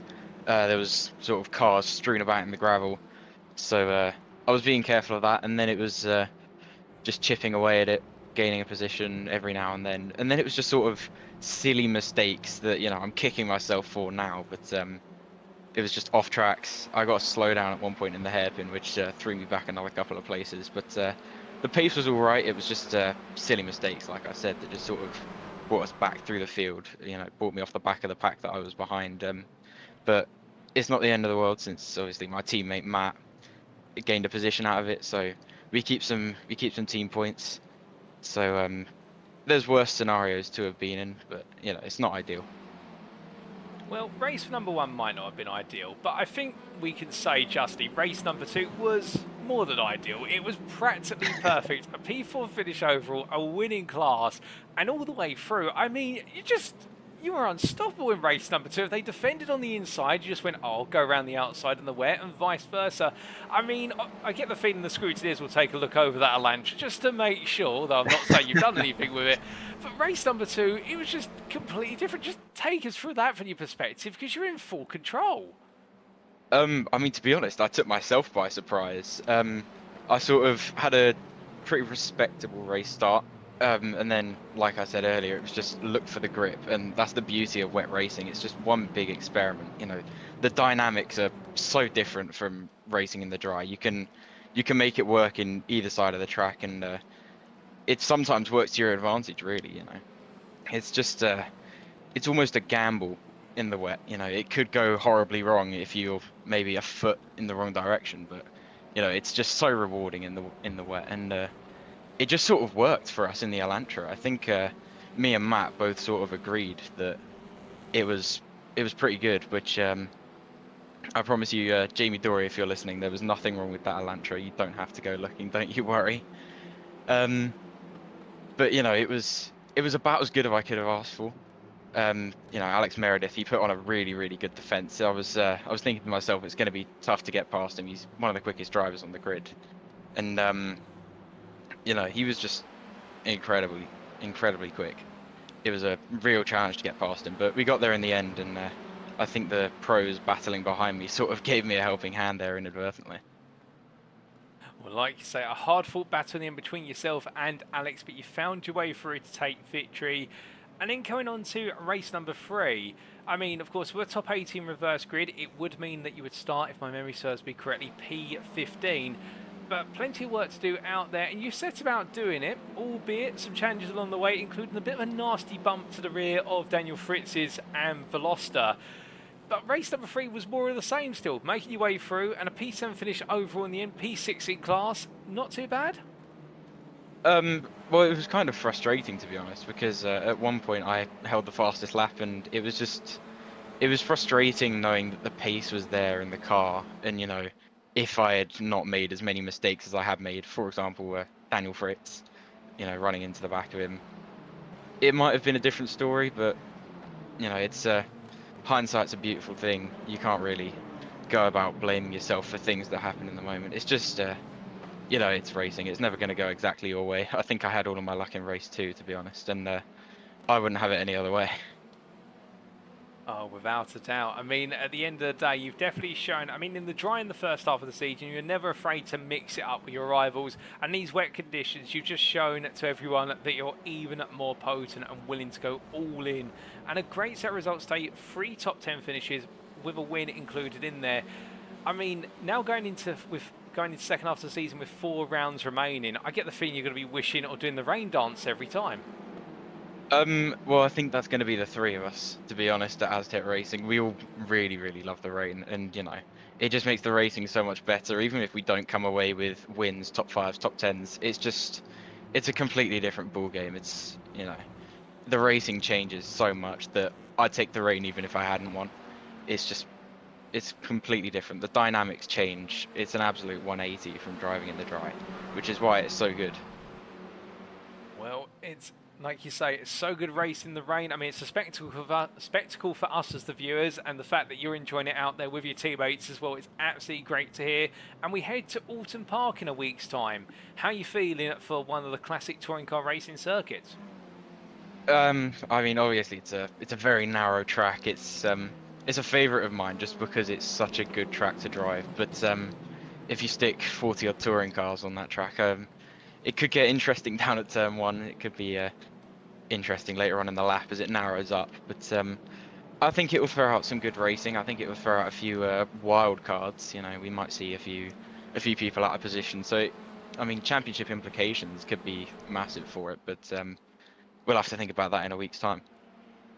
Oh, indeed, we will have to, like you say. But just before we do let you go, is there anybody you'd like to give a shout out or a thank you to live on the broadcast tonight? All of the boys at Aztec, really, you know, they're so supportive. I mean, we're all working together, we're all helping each other out throughout the week, you know, get ready for these races. It's it's such a competitive series that when everything's separated by a matter of tenths, you know, you have to do all of the prep you can coming into these races. So, yeah, just a big shout out to them. They helped me so much to get that win. It's basically equal parts theirs as it is mine, to be honest. Well, Toby, it's great to hear the camaraderie you have at Aztec Racing and the team effort as well as your solo efforts carrying on through in this season, the NXTCC. But with that, congratulations once again on your stellar performances, particularly that win in race number 2 and that drive to P6 in class in race number 3. And until in a week's time at Alton Park, we wish you all the best and we'll see you in Little Budworth. Absolutely. Cheers, Paul.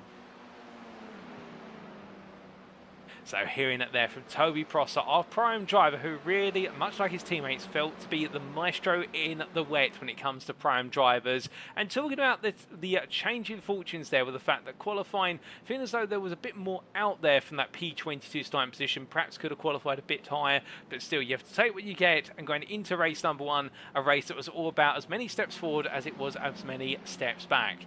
However, it wasn't to be as soon as the rain arrived, and in races 2 and 3, it really was the number 41 dancing, slipping and sliding its way on past its rivals and quickly gaining places in race number 2 and that stellar battle all the way to the end versus Alex Meredith. Whilst there were some elbows out, to be fair, there were elbows out everywhere up and down, and Toby Prosser absolutely roaring through in race 2.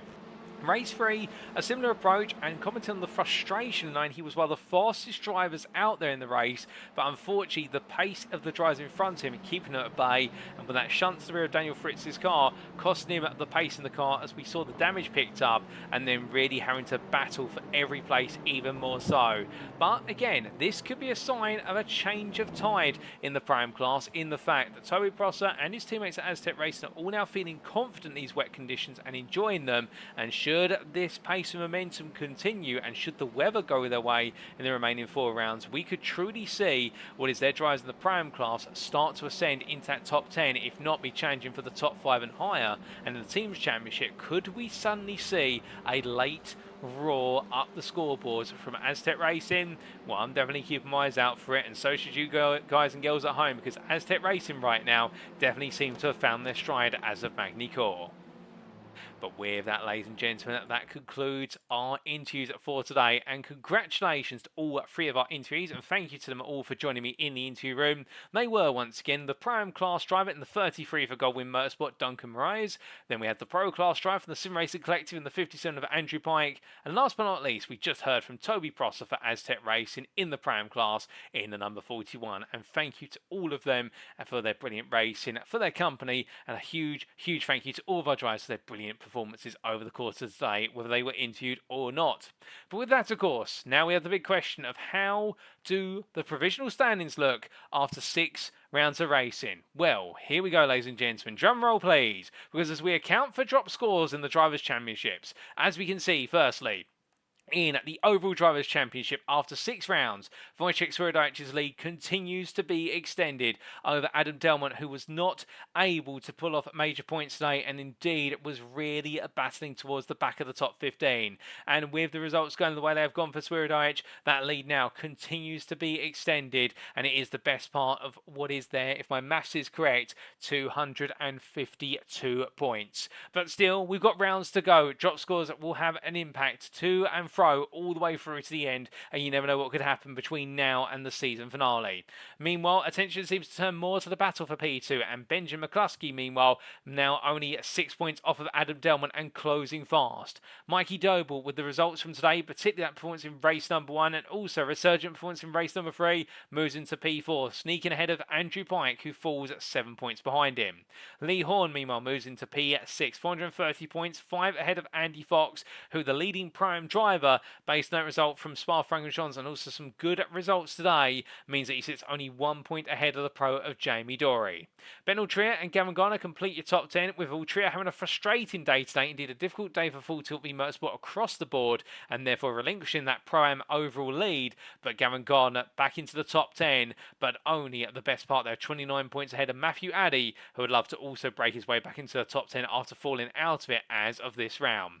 From the best of the rest driver of Addy, we have Liam Silkstone, who wasn't on the grid today. It's no points scored, and he's only a point behind in P12. And in turn, he's only 9 points clear of Alex Meredith, with Russell Fowler and Sam Van Olst completing the top 15. Coming on to the Pro-Am Drivers' Championship, and here we can see Ben Ultrier, meanwhile, holds onto a lead that has been cut, and it has been cut to one name that continues to be a thorn in everyone's side, and that is Andy Fox. The gap now stands at 24 points, and could Fox potentially make an uprising in round number 7 and still away the lead? Well, that's what Ultrier will look to subvert. Matthew Addy falls to P3 on 601 points, but 9, he's only 12 behind Fox, and then the further 24 to Ultrier, and it is heating up at the top between the top 3. But don't count out Matthew Sheraton, whose consistency and performance in race number 3 mean that right now he moves into P4 and is closing quickly on the top 3, but he's only in turn 2 points clear of Sam Van Olst, whose middling performances, whilst they may look underwhelming, keep in mind his consistency, and it is consistency for Sam Van Olst that is why he's in the top 5. Russell Fowler falls to P6 on 533 points, but he won't be upset about that because he knows he's right on the heels of the top 5. And then Liam Silkstone, with no points scored, falls to P7, but even he's right in the mix there, with Alex Meredith 2 points behind, and with the results going his way, particularly in race 1 of the day, well, for Alex Meredith right now, he'll be feeling as though he could make a late championship charge. We then do have a sizable gap to James Mazesgout of the best part there, of which 74 points, but again, he could be a player in this, in the fact that Aztec Racing are really finding their stride, and the same for Toby Prosser, who moves into the top 10 for the first time this season, with Tom Davidson only 3 points behind, and it's Nick Clemens Alan McCain, Duncan Moraes and Michael Lees who complete the top 15 of Pro-Ams. And then comes the AM Drivers' Championship, the last of our drivers' tables. And here we can see Matt Emmons now leads by 27 points for that win in race 3 and the great results in races 1 and 2. He has managed to get ahead of Daniel Fritz, but drop scores continue to see these two oscillate in amongst one another. And that's before we consider what was the win for Marcel Fritz in race number 1 of the day and that second place in race 2 and the consistency to finish P4 in race 3 and how that has elevated the Austrian driver to be behind the Australian and the Briton, but be in P3. Mitchell West, meanwhile, has fallen to P4 in a frustrating end to his day, but still a solid race 1 and 2. But knowing now he's got work to do after falling from P2 going into today. Sam Bradley as well, knowing it's not all gone the way he's wanted it to and falls to P5. But you can't count out West nor Bradley to make late charge in this season. And Jonathan Collins, who wasn't on the grid, 2 points behind. This becomes his drop score, but you can imagine he'll be back in full force as the next time out. Roy Plummer in P7 in a steadfast P7 holds on to it by 13 points over Mark Kent, who's just not having any luck so far this season. And that bad luck continues to frustrate him. And then Craig Tillotson and Costa Chatscontinental complete your top 10. Lewis Mason sits P11 best to rest ahead of Dylan Mistry, and it's Josh Brown, Kevin Smith and Mike Kurtler who complete the AM Championship standings. We then come to the Teams Championship. Keep in mind, of course, that no drop scores are applied here over the course of the Teams Championship, and as we can see, NextGen Pink have regained their championship lead by what is the best part of 133 points over SL and NextGen Gold, with the two teams having opposing fortunes after their fortunes were the other way round at Spa-Francorchamps only 3 weeks ago. Semper Racing continue to stay in touch in P3, but knowing they need a little bit more on the board if they want to try and take the fight to the defending champions of NextGen Pink, and in turn they've got to be wary of the fact that the fight for P4 is moving closer to them. Speaking of P4, Doble Sim Racing hold the accolade, and they are only 9 points ahead of Sam Case for NextGen. Behind them, a further what is 41 points is Goldwyn Motorsports, and Aztec Racing have moved to P7 and are bearing quickly down on the hunt for P4. JW Motorsport fall to P8, but they've still got a slight advantage of 30 points over Valkyrie Excite, with both teams having difficult results today, and the Sim Racing Collective also stay in the hunt in P10 on 460 points. But with that, ladies and gentlemen, it is now time for us to wrap up. Thank you very much for watching, and if you have enjoyed today's show and perhaps you're sat there right now wanting to know more about the NextGen Racing community in terms of how you can get on the grid with us, alternatively how you can find out a little bit more about what goes on behind the scenes and the guys and girls behind NextGen Racing, well, for all that and more, we firstly recommend visiting our website, and that's at www.nextgenracing.co.uk. And as our website appears on screen now, it is the home of clean and fair sim racing for all, and there's never been a better time to be on the grid with NextGen Racing as we move through our 17th year of hosting Sim Racing Series. And well, our website there has all the details you need about our upcoming and ongoing series and how to become part of the community. But if you don't want to go to the NextGen Racing website, perhaps you're more of a Facebook person, well, you can of course follow us on our official Facebook group. That's at facebook.com/groups/NextGen Racing. We'd also like to take a moment to say a big thank you to our sponsors, who include PowerMax, Next Level Racing, Mark Sykes Designs, Joyce Design, Douglas Motorsport, Sam Cases UK, our latest sponsor, joined us as of last week, Only Racing, Falcon PC Builds and Support, Benji Sim Photos, and last but by no means least, our title sponsor for this season of the NXTCC, Doble Motorcycles. If you're looking for what is a Honda on 2 wheels, well, go no further than Doble Motorcycles, the leading Honda motorcycle dealership in the United Kingdom.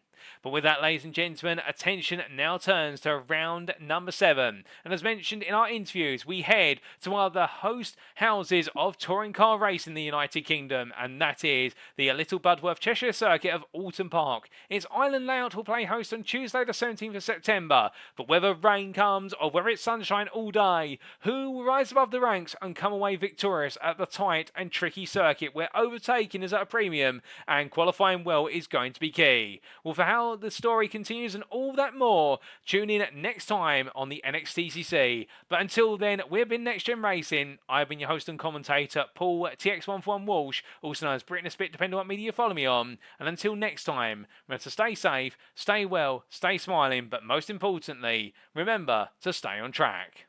Good night. Thank you for tuning in. Until next time, that's all from us here at NextGen Racing, the home of clean and fair sim racing for all.